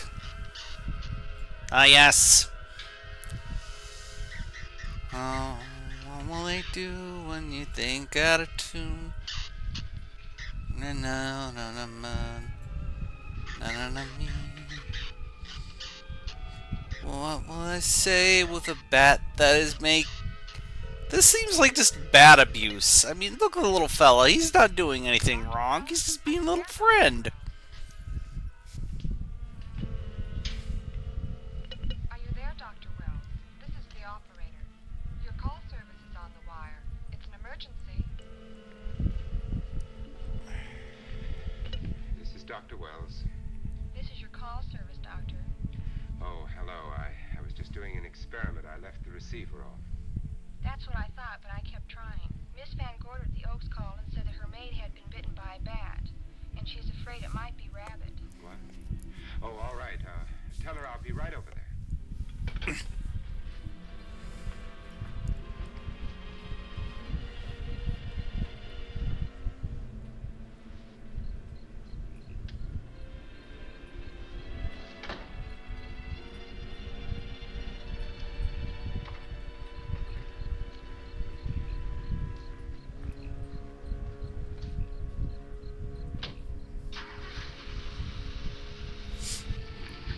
Who's this guy? Who's this jabroni?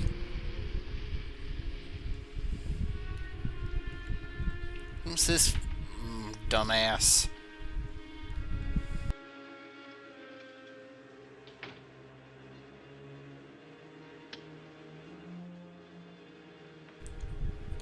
Look at him, diet doctor's idiot. Ah, but where is the big gulp machine? Oh, that says a bat. Wait, bats, plural. Yeah, that's not corn pudding. I could use some corn pudding.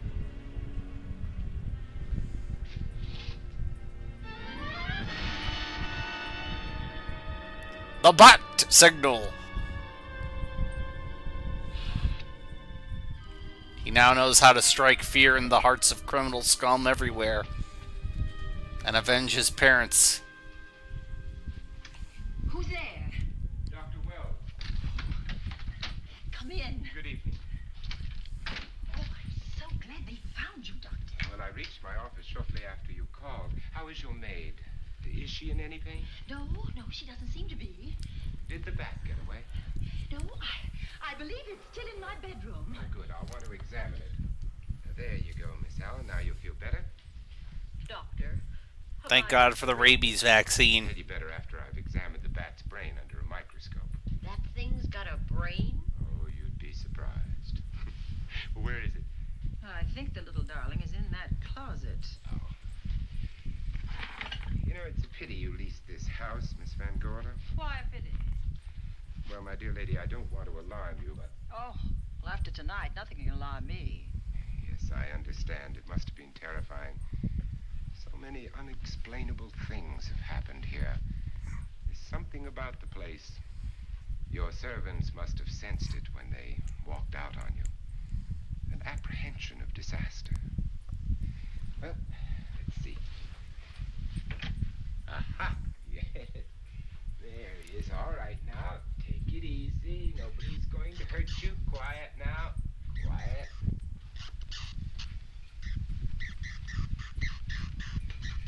Oh, look at the poor baby. Doesn't seem to be sick at all. Oh, ain't that nice? I've been worried about him. Well, you should be. From his appearance, I'd say that he doesn't have any infection. In which case, you've had a narrow escape. Now, you take one of those tablets I left for you, and I'll guarantee you a good night. And I'll drop in on you tomorrow. Oh, thanks for everything, Doctor. Now, don't worry, I can find my way out. Oh, I know you can, but do let me help you. To the Dr. Wells mobile! You'll have to climb those stairs alone. Oh, I'm all right. I'm armed now. Can you shoot one of those things without shutting your eye? Oh, Doctor, there are guns in every book I've ever written. I don't write about things I'm unfamiliar with. Lock the door, Lizzie. Good night. Yes, ma'am. Good night, Doctor. Yeah, she's packing fucking heat, baby. Accident? No, the wind blew him down. Oh. I think. Did you know that young Mark Fleming leased you this house without notifying his uncle? No, I didn't. Well, it doesn't matter now. John Fleming is dead and Mark's his heir. But if John were alive, he would warn you to leave here, Miss Van Gorder. Really? Yes. It's been a tragic place for anyone who ever lived in it. Well, good night. Good night, Doctor. Who's out there? Nobody you need worry about, Doctor. Oh, it's Andy. That's right. Oh, good evening, Miss Van Gorder. Andy! The man who saw the bat. My maid was bitten by a bat. Oh? A rabbit bat? Well, I'll know for sure when I get to my lab. I caught the bat. It happened indoors? In my bedroom. Yes. How'd it get in? Well, there are many ways a bat could get in a house. You ought to know. I spotted this hole in the window the minute I got here. Why? That's where the two-legged bat got your door open. Miss Van Gorder told me that she phoned headquarters at Zenith. Yes, I phoned twice. The second time was after the prowler got in the house. Weren't you at headquarters, Andy? No, but they contacted me. An officer came and searched the house from top to bottom, but they couldn't find the bat. You better have this window fixed tomorrow. Oh, yes, I certainly shall. Yes, and I'd better be going. I'm due in surgery at 8 o'clock in the morning. Good night. Good night, Doctor. There'll be a man patrolling the grounds all night, Miss Van Oh, Gorder. thank you. And nobody inside, Andy? Why should there be? Well, how do you know but what the bat is hiding somewhere in the house? I'm quite sure he isn't in the house, Doctor. Not now. Ah, yes, I like how Andy's just implying, yeah, yep, nope, it's Vincent Price.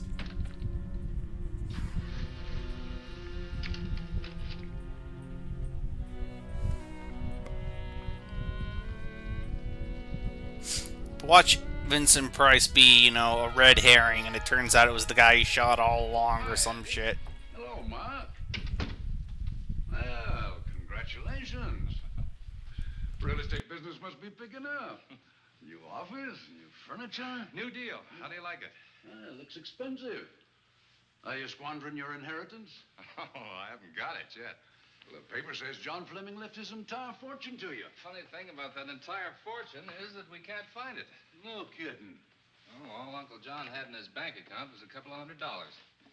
And his safe deposit box was empty. If we don't find that missing million, mine will be empty, too. How come? Well, all my savings were invested in Zenith Bank stock.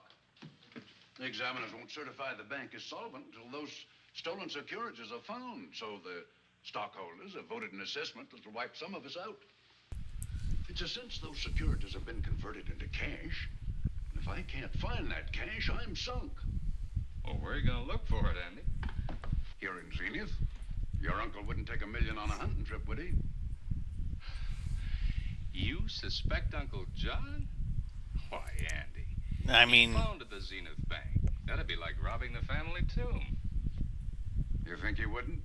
Well, besides, Vic Bailey's fingerprints are all over the vault. Now, they didn't find any of Uncle John's fingerprints. Because he wiped them off.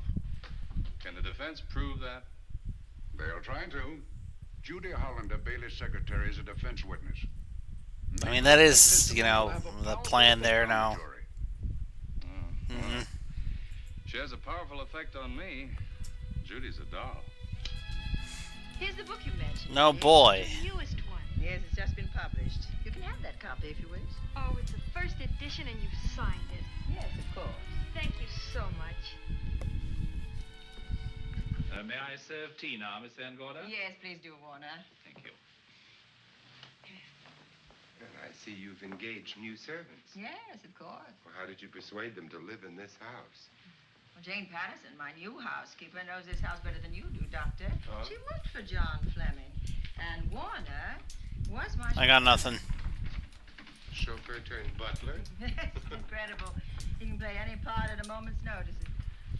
Did you get a plumber, Warner? No, we can't get a plumber. But did he get hooked on the brothers called the plumbers, the Mario brothers? The basement will be flooded in 3 days. The pipe is no longer leaking. A pipe. Blocked, you say. Quite. I packed the elbow where the water was coming out. Packed the elbow. Thank you, madam. Packed the elbow sounds like a euphemism, like an old-timey euphemism. How long did you say that he worked for you as chauffeur? For anal sex. About 3 months. Well, I don't know how that would work, but I'm an idiot, so there's that, chat. It may interest you to know that the last night of his life, John Fleming told me that he loved your husband like a son. If Fleming were alive today, he would be fighting to prove Vic's innocence. Oh, yeah, bullshit. Could Mr. Fleming prove his own innocence? Miss Van Gorder, can there be any doubt about it? There will be when Miss Hollander testifies at Vic's trial. Oh? You know something that we haven't heard yet, Judy?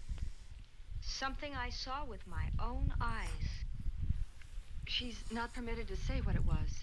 My dear girl, I wouldn't think of asking her. That would be, illegal, against the law, whatnot, I guess, What would he do about it? Where is it? Hidden someplace where he could lay his hands on it without getting caught in the act. Now, if I was writing this, instead of living in the middle of it, I'd hide it right here in this spooky old house. Under a loose floorboard or up a chimney? If Mr. Fleming had the nerve to steal $1 million, he'd make his plans well in advance. I'd say he'd prepare a place to hide it. Possibly when this house was being built. Now, I rented this place from Mark Fleming, his nephew. I wonder if he'd have the floor plans. I'll ask him. Yes. Lizzie, will you bring Mrs. Bailey the phone? Oh, you ask him now. His number is Summit 7537. Thank you, Lizzie. Summit 7537. Not bad, eh, Andy? Okay. That means new business. Industry! Zenith Baking! Baking you cannot freaking trust! Mark Fleming speaking. We will rip you off at Zenith Bake! Don't invest here. Well, I see if I have them. What do you think of my new swell strategy? Miss Van Gorder wants to know if I have the floor plans of the Oaks. Now, what would she want with the floor plans? Well, she suggested to me that your uncle might have hidden the bank loot there. Too obvious. Well, somewhere in the house itself. I mean, it seems too obvious to me as, because we know it's in his tomb. Well, I heard him talk about it a good many years ago. I can't be sure of the exact location. Anyway, I don't think the old boy had the guts to steal $1 million. But if I find those plans, I'll let you know. Oh, so you mentioned the family tomb, which is, Look, honey, you don't mention something twice unless it's going to turn out to be the thing, That's just writing. We'll expect you. That's just writing. That's just Chekhov's gun, my friend. I mean, you don't mention something unless you're going to go, yeah, that's how that works, friend. Would you like to have dinner with us tonight? Oh, no, thank you. I couldn't. I still have a few calls to make. You know, if Judy's testimony is going to clear Vic Bailey and implicate John Fleming, others may get the idea that there's buried treasure in this house. Don't even mention your testimony until you're actually on the stand. Oh, I won't. That's a smart girl, Judy. And a very lovely girl. Well, good afternoon, ladies. I mean, $1 million is a lot of money. Even in today, I mean, it's not as much money as it was in the 40s, 50s, but that's, someone gave me $1 million, I would not look them. I'll be like, how did you get this? Did you steal this? Who did you have to hurt to get this kind of money?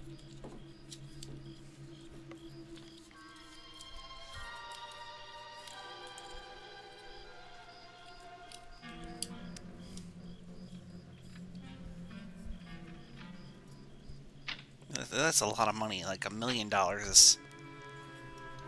You could buy a small 2-foot apartment in California for that kind of money. Imagine it, you could live in a square box in California for that kind of money. A 4x4 block in Los Angeles. The more I realize, I should be putting them down on paper. Weren't you your husband's secretary, Dale? Yes, I was. Do you take shorthand? Mm-hmm. Well, my dear, if you'd like to have your mind occupied, I want you to work with me while I write the story of this fantastic criminal, the Bat. I mean, everyone's gonna say it's Vincent Price because, you know, he's Vincent Dang Dang Doodly Price. But I got a feeling it's the uncle all along.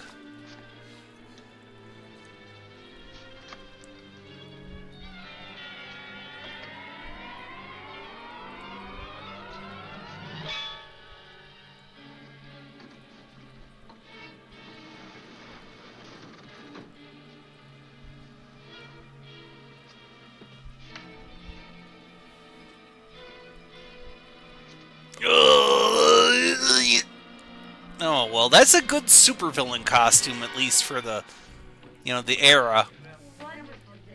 You know, the suit, the black mask, the creepy claws. It's solid supervillainry, right? You know, you could probably work that into like a good supervillain costume. It's an original, isn't it? Yes, they still use them in England for buffet breakfasts. I like it.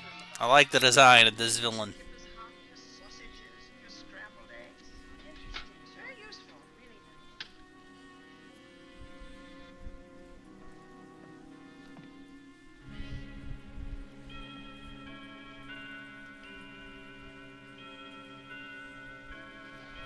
Clock hasn't struck the hour in the last 10 years, if I'm to believe what Mark Fleming told me.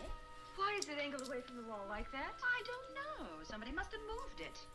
Lizzie, very likely when she was dusting. Wait a minute. Did you know there's a door in this paneling? No, I didn't. Oh, my gracious, so there is. Maybe it opens to a secret passage. Oh. Certainly to a secret something. This is exciting. Who knows, girls? We'll be about to stumble on that missing million. This is panel. There's a panel. There must be some gimmick to it. There always is. Yes, it moves. It moves. It moves. Oh. Dun dun dun! The Bat! Calling car 11. Calling car 11. And 12. To the Oaks in Zenith Township immediately. A homicide has been reported. Okay. Proceeding to the Oaks. Notify the county coroner, Dr. Wells. Tell him to come to the Oaks at once.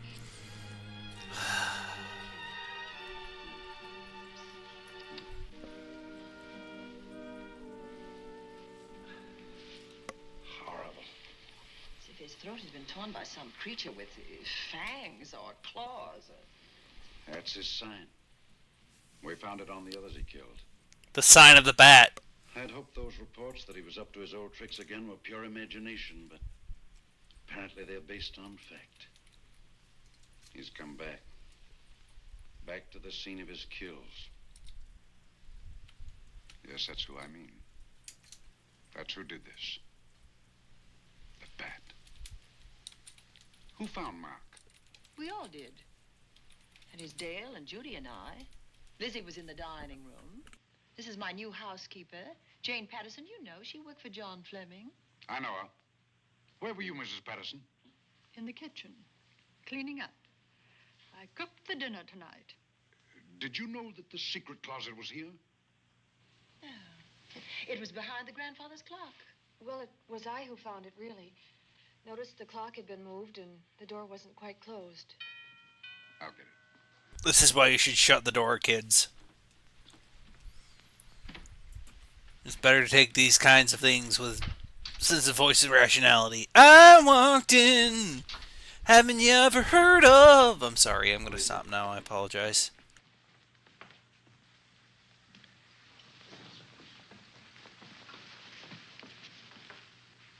Mark Fleming, As coroner, you saw the same wounds on the others. How long's he been dead? Oh, I'd say about a half an hour. Do you believe it was the bat? That's the bat's trademark. Perhaps he's still in the house. That's possible. Why should he be? Because he's looking for something, and like you, he believes it's here. And he's a persistent killer. I would advise you to get out of this house as quickly as possible, notwithstanding our expert police protection. Have you called the morgue? They're on their way here. Oh, good. I want to examine the body before they get here. May we take it into another room? Yes, to the sunroom in the back. Thank you. Give me a hand. Excuse me. Ding dong. Sadly, ring doorbells have kind of killed ding dong ditching as a pastime the children would engage in once upon a time. For those of you who do not know, ding dong ditching is when you would go up to someone, ring on their doorbell, and then run away as they try to answer it. It was hilarious back in the day, but, you know, we didn't have ring doorbells, and we were stupid children. You believe it was the bat? I'm sorry I had to use the front door, Miss Van Gorder, but I forgot my keys, and when I rang the bell at the kitchen door, there was no response. Oh, this is Warner, Lieutenant. He's my butler. He was my chauffeur.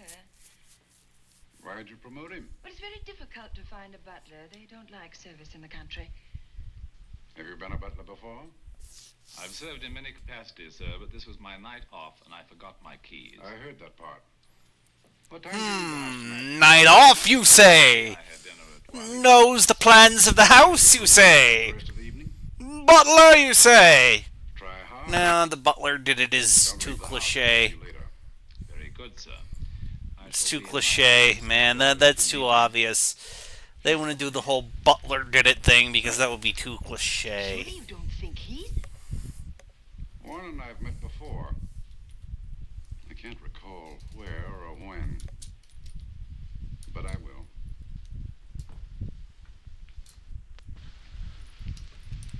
There'll be a crew here shortly from headquarters, dusting for fingerprints, taking photographs. But in the meantime, Mrs. Patterson, you aren't leaving the house. I do apologize if this comes off as like big Charlie asshole energy like I said before. Good night. Good night, sir. Good night, Mrs. Padgett. Dale, I was with Mark Fleming this afternoon when you talked to him about the floor plans of this house. I heard him tell you he was coming here tonight. Dale called him at my request. She told me he was coming. Who else would I tell you that? Judy, Lizzie. Judy. Dr. Wells. I'm getting a little tired of this movie, and I'm getting bored of it. Killers who kill for the fun of it. The bat very likely is a mental case, and I'm convinced that his crimes are motivated by his mania for personal gain. There's $1 million at large, and he's going to keep on hunting for it until he lays his hands on it. Now, these young ladies are staying here tonight? Yes, they're my house guests. Well, when my crew arrives, we'll be busy for a while, so I'd suggest that That we go to our rooms? That's a very good idea. Come on, girls. What about a police guard for this house tonight, Lieutenant? You've got one. I'm going to cover this place tonight from the attic to the basement. If the bat makes another call, I'll have a little surprise for him. Who is he? Have you any idea?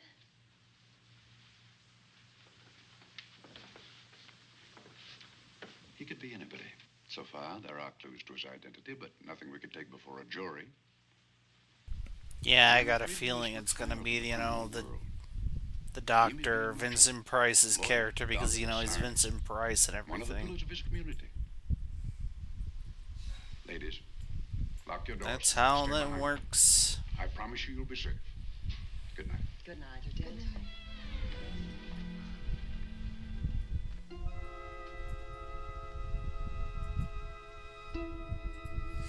That's how the mafia works. I know, because I was in the mafia all along, chat. I'm the mafia, chat. It's me. I'm the mafia all along, chat. You didn't expect me to be... I got nothing. I'm sorry, chat. I apologize.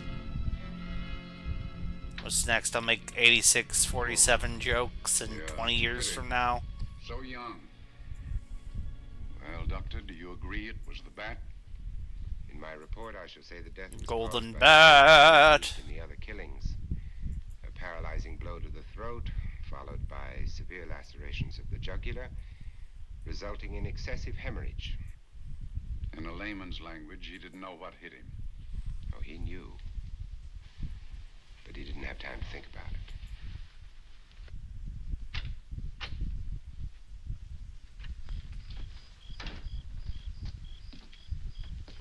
You staying here tonight, Andy? Well, until I check the doors and windows, but I'll be back bright and early in the morning. Neither snow, nor rain, nor heat, nor gloom of night stays these couriers from the swift completion of their appointed rounds. A lot of people are due for a shock when I close this case. Yes, I'm sure they are. Good night, Andy. Don't get hurt. Good night, Doctor.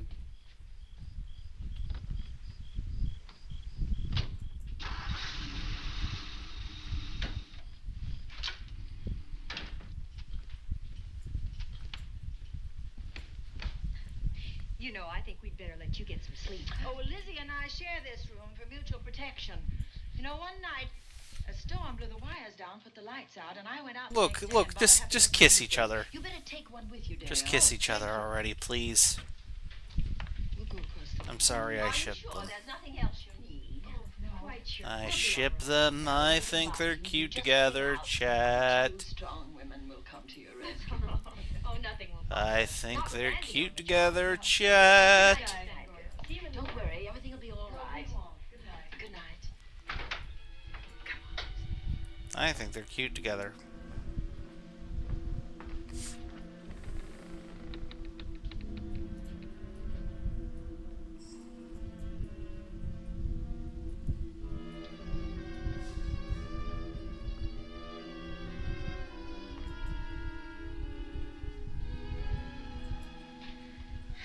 I don't think I'll sleep tonight. Me neither. All I can see is poor Mark Fleming staring at us. I thought that when people died, their eyes closed, as in sleep. Don't think about it. I'll bet you're thinking about it. No, I was. I don't know what that means. I'm sorry. I got nothing funny. Oh, Judy, I love him so much. I'm getting a little bored of this movie.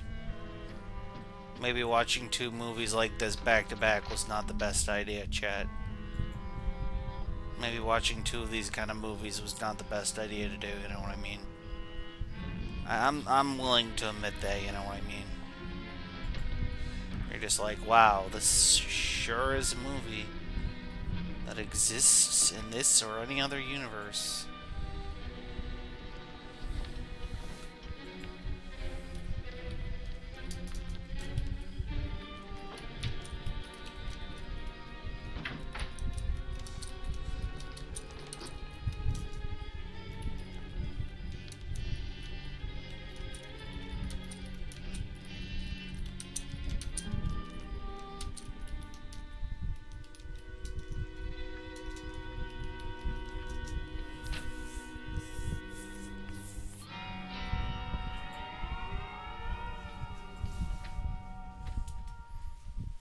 You know, I really like the Bat's supervillain design. I mean, it's basic, but it's good, right? I mean, I would have like a, you know, maybe have a bat symbol on my tie or something. You know, maybe like a scarf that looks like wings. You know, to really tie it together. Something, you know, I get it. You know, you want to go for a little practical in your supervillainry.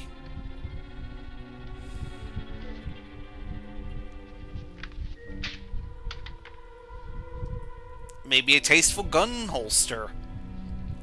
I'm just saying, you could do.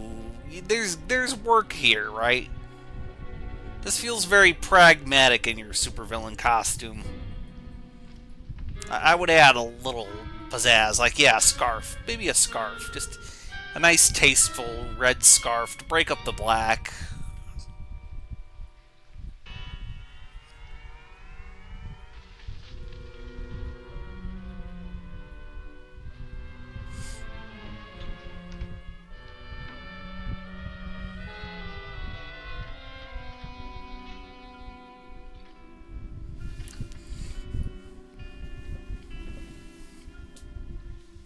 Because I'm assuming he's wearing an all-black suit, right? Because, he's a bat.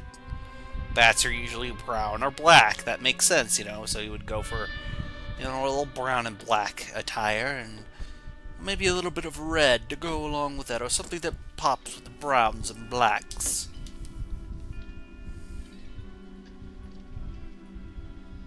Maybe a yellow or a white or a red of some kind.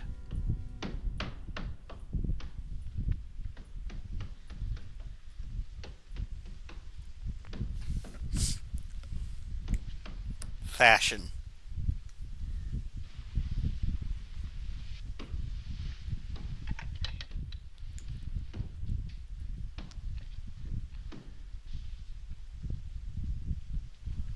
He cut the phone line because he's a good supervillain. What's that noise? Oh yeah, they be lesbians. I fell half asleep. For a moment I thought it was something from a dream. It's somewhere in the house. Yes, on the floor above. Not directly over us. Probably a room overlooking the driveway. I do apologize if that comes off as offensive to people. I'm sorry.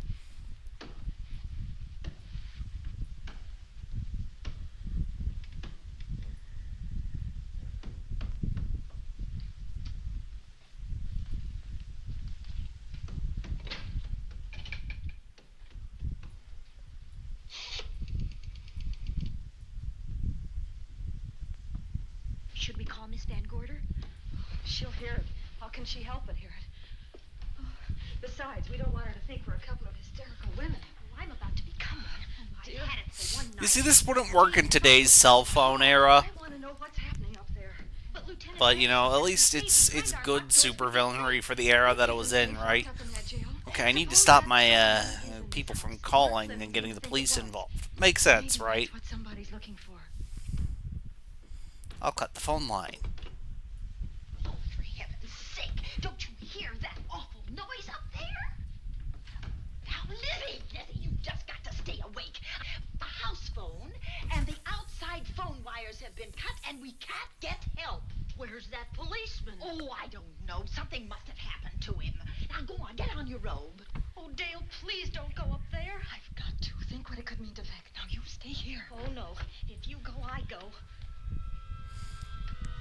I mean, at least one of them has a gun. We know that. And, yet again, Chekhov's gun and everything when you mention a gun. They're gonna use it.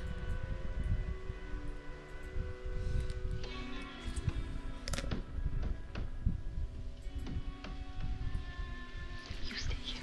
No, I won't let you go up there alone. You wait here. I'm gonna see what it is. Oh, please let me go with you, Dale. Will you warn me if anyone comes? They're gonna, have a gun. Now, wait.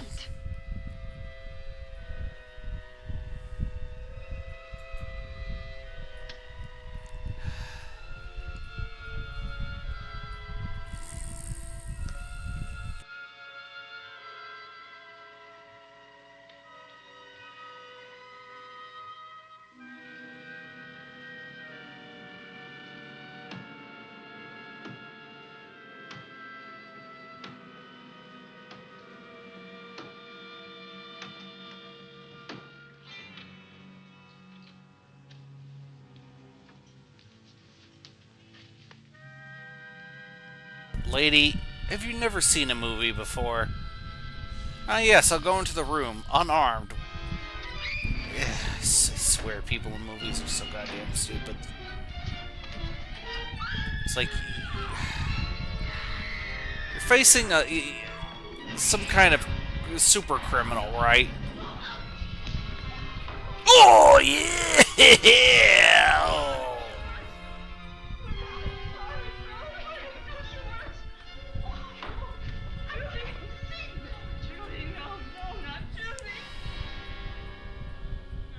Give her to me. I'll look after her.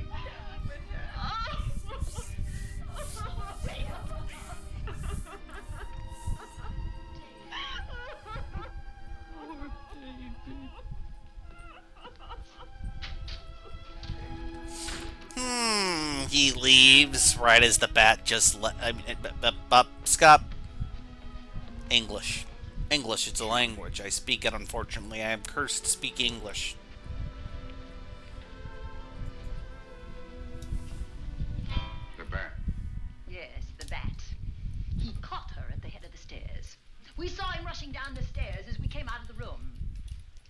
yelled that after him. I hit him, I believe. I'm going to cover this place from attic to basement, you said. Well, what were you covering when that poor child was murdered? Where were you? I saw a man outside in the grounds. I went out there and hunted him. I heard him in among the trees, and so I followed the sound of him as far as the brook down near the back road. And then I lost him. I'd rather give my own life than have this happen to Judy. But I told you to stay in your rooms and lock your doors and stay there. What was she doing at the head of those stairs? That was my fault. They heard a strange noise. Heavy pounding in one of the rooms on the 3rd floor. We all heard it. I wanted to see what it was. Judy, I wish she wouldn't let me go out by myself. I made her stay on the balcony. What about your new butler? Oh, well, he's in his room, I suppose. Oh, Mrs. Patterson. Oh, yes. Did you know what happened here? No, sir, but I heard the screams. I went to call Warner. We have rooms on the same floor, but he wasn't in his room. His bed hasn't been slept in. If Mrs. Patterson heard the screams, Warner could certainly hear them. You're quite right, sir. I heard them. Oh, you did? And where were you? Outside in the grounds. Miss Holland has been murdered. No. Oh, so you're surprised. Shocked. Well, I've seen better performances. I remember you now. Your name's not Warner. I've got a circular in my office with your picture on it. The Chicago police not so long ago were hunting for you in connection with the robbery. You're right again, sir. And they found me and they tried me and I proved my innocence and I was acquitted. That could have been a lucky break. Where were you when this child was killed? I told you before, sir. Outside. What were you doing there? I was following you. I saw you leaving the house and it seemed that you were hunting someone. I thought you might need some help. Oh, yes, sir. I followed your flashlight down through the trees. And it disappeared. And then suddenly, as I was staring out into the darkness, I was struck by something on the back of the head. The next thing I knew, I was lying on the ground. I realized I'd been knocked out. I wish you had been knocked out. But then we'd have found you with your mask still on your face. You waited here in this house with this poker as you were rushing down those stairs after that child was killed. Oh, no, sir. You can't pin this on me. I'm not the bat. I've never killed. I couldn't kill. I won't take the rap for this.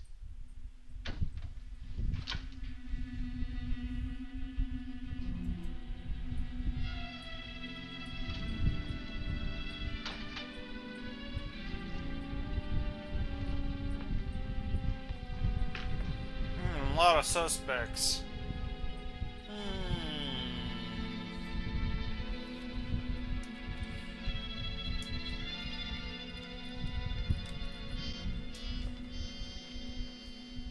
Well, Doctor, we have another case for the county coroner. You see, the bat came back. Why did you come back, Doctor? Well, I had an accident about a mile down the road. The right rear wheel of my car came off and I plunged into the ditch. This was the nearest house, so I came here to call for help. I thought I'd find you around, Andy. Physician, heal thyself. You I heard that in Star Trek before. On the back of your head. I told you I had an accident. So you did, Doctor. So you did. I could be wrong. But maybe I'm not. We shall see. All right, dear, let's start a new chapter. For days, the murders held the headlines. Lieutenant Anderson grilled us and ransacked the house from top to bottom. Warner was not placed under arrest, but his every move was watched. At night, except for a detective on guard in the house, the police and the reporters left us alone.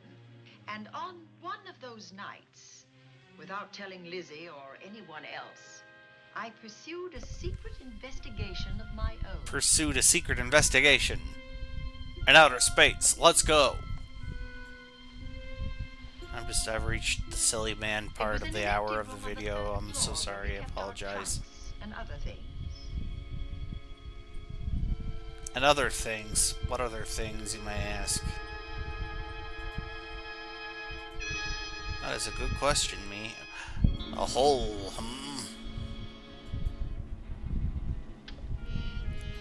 A hole, you say. Every hole's a...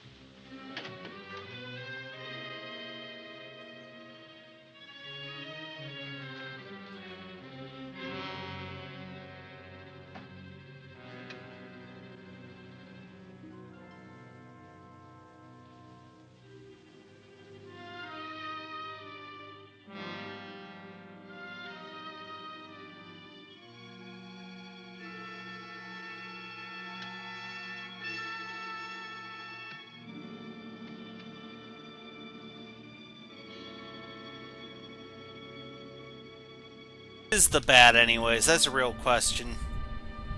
I mean, I assumed it was going to be Vincent Price's character, but here we are. I mean, it is probably going to be Vincent Price's character. I'm sorry if I'm wrong.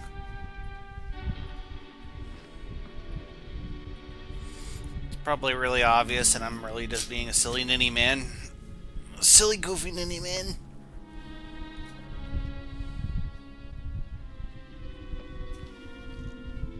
Yeah, I was right.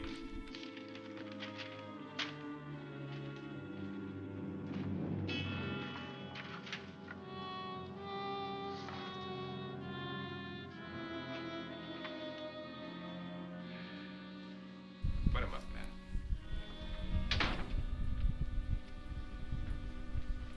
It's a bright idea to kill me in my own lab and let people think that I'm the bat. But you had to kill me first. Ah, well, you know I'm wrong. Ambush? And clever as you are, you're not smart enough to do that. Nor were you smart enough to find the money, though you came quite close to it. But I know where it is. And when you're dead with that sign pinned on your chest, I'm going to collect it and live happily ever after. He destroyed himself. How true that will be. Well, goodbye, Bat. Here's a serum that will heal you whether you're rabid or not.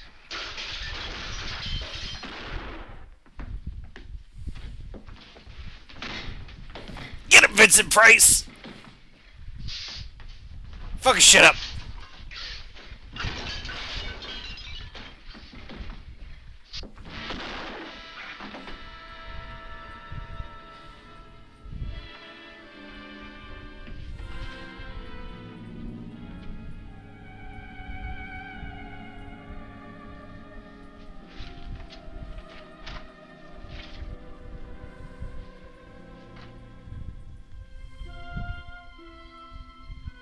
Yeah, I'm sad Vincent Price is dead now.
Something's wrong. Something's wrong.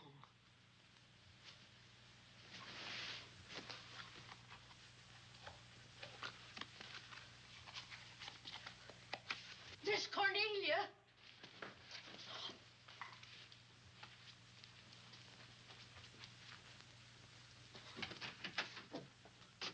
Miss Cornelia.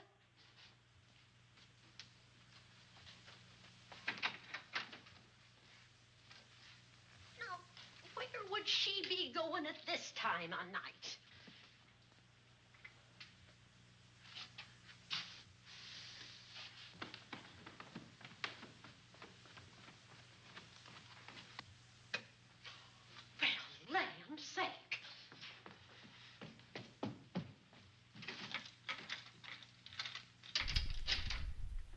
I don't know. Who is the bat? What do you think it is, chat? Who do you think it is? Mr. Davenport. I think it's Mr. the uncle. Davenport. Oh, a fine thing. The door unbolted, the chain off, and you asleep on the job.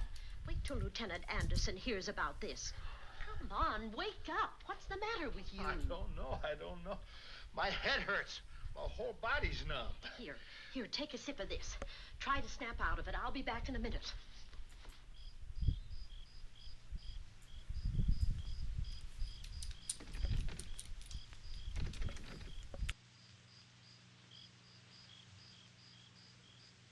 Hurry, will you? It's Lizzie. I'm terribly worried. I can't find Miss Cornelia anywhere, and something's happened to the policeman. I don't know what. Get Warner. Bring him to the drawing room. Tell him we need him.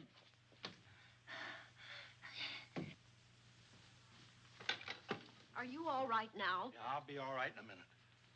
I remember now. I took a drink of wine from that decanter there. Miss Van Gorder told me to help myself. She wouldn't put nothing in it. Well, somebody did. Somebody who knew I was... Somebody did, though, and who Somebody exactly? got Miss Van Gorder. I can't find her anywhere. Upstairs, downstairs, or in the basement. I told the housekeeper to get Warner. Lieutenant Anderson will want to know about this. Hello. Yeah, this is Davenport at the Oaks. We've got trouble here. Well, for one thing, I was drugged. Yeah. But I must have been knocked out because a maid tells me Miss Van Gorder is missing. Well, you better call Anderson and let him know. He's not at home. Well, where is he? Out on a case? What case? Dr. Wells. What else did they tell you about it? Oh, hurry, will you? We've got to find Miss Cornelia. Okay. Lieutenant Anderson is out on a case. Dr. Wells was found dead in a room next to his garage, murdered. Dr. Wells? There's something queer about the killing of Wells, but headquarters won't talk about it. Lizzie, Warner isn't in his room. There's no sign of him anywhere. And I was supposed to keep an eye on that guy.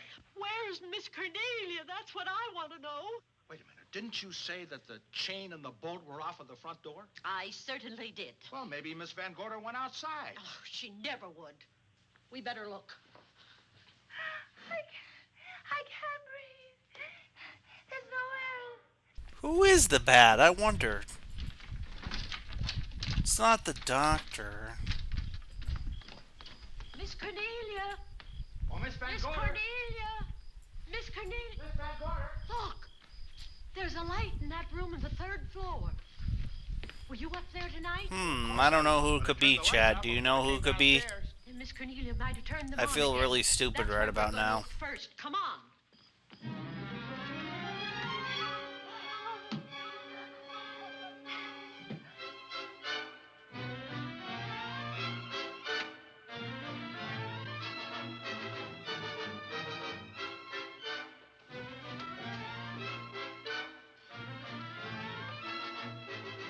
Cornelia.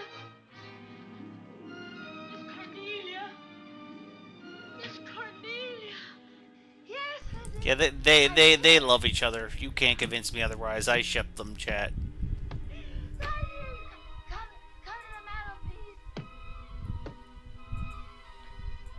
Here we are, Miss Van Gorder. What do we do now? Over the mantel. There are 5 panels. Strike it with your hand. You can't convince me that they don't love each other, chat. Panel, did you say, Miss Van Gorder? You can't convince me that they don't love each other. Miss Van Gorder, which panel? We couldn't hear you. She said strike it. What difference does it make which panel? Strike them all. Strike 'em all, you say. Gotta catch 'em all, because he's Danny Phantom.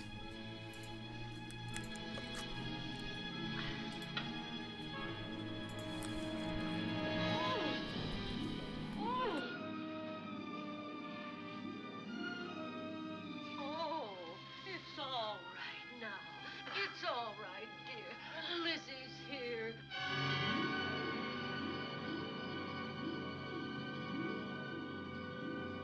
Feeling better? Yes, much better. We'll take you to your room. Oh, no, you won't. I'm going to stay right here. I'm quite all right.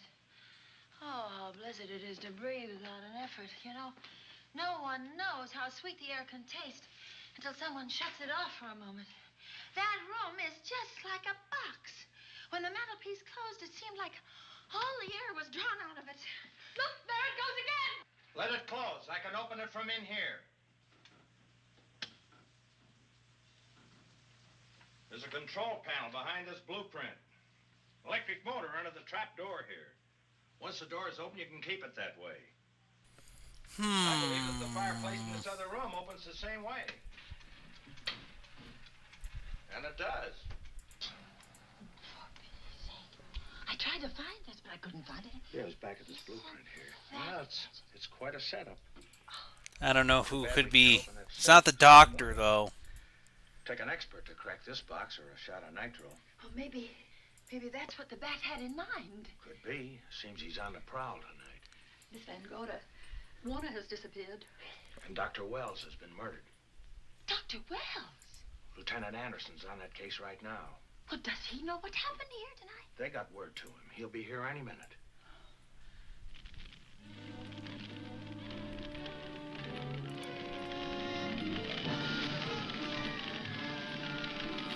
I mean, this is better than the ape. What's that noise? Miss Van Gorder, the garage is on fire. Scott, look at that. Miss Abe, put that light out in the other room. Now, where are you going? To report the fire. Well, you just stay right here. Miss Van Gorder, the garage. Well, let it This burn. is better than the ape, that's for sure. Not saying much, but it's better than the ape. Were you talking about the... Yes, I'm talking about the bat. Now that the lights are out, he'll think his trick has worked, and we've gone. He'll be here any minute. Well, so will Lieutenant Anderson. I hope so, but the bat will be here first. And he'll kill again if we're in his way. We've got to be as clever as he is.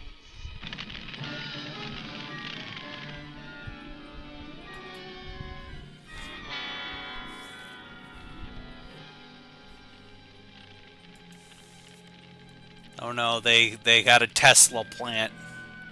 It is actually I! Elon Musk, I am evil. Well, that's not really all that shocking. It's the least shocking thing in the universe, actually.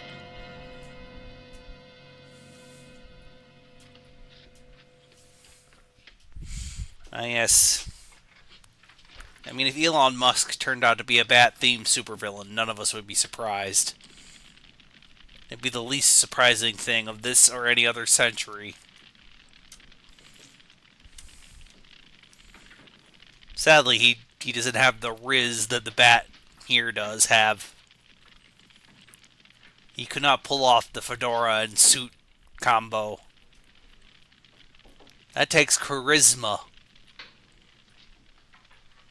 Elon's just a villain. He's not even a supervillain. But you'll be safer downstairs. I'll take care of you. Well, the others can go, but I'm going to stay right here. All right, but get out of sight.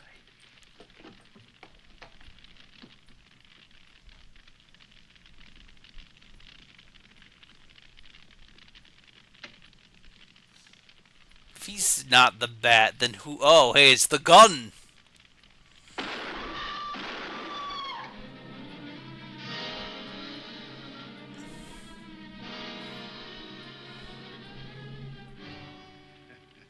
Let's face it, ladies, and get it over with. Others have seen my face before they died, but I'll have to deny you that pleasure. This would make a good scene for your book, Miss Van Gorder, but I'm afraid you'll never write it.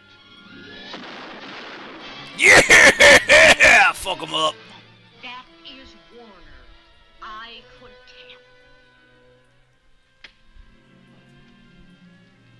You misjudged me, Miss Ellen. Warner. I don't like being a murder suspect, Miss Van Gorder. I was headed for a plane, but halfway to the airport, I changed my mind and came back. Warner is the real MVP all along, chat. Fucking killing the villain.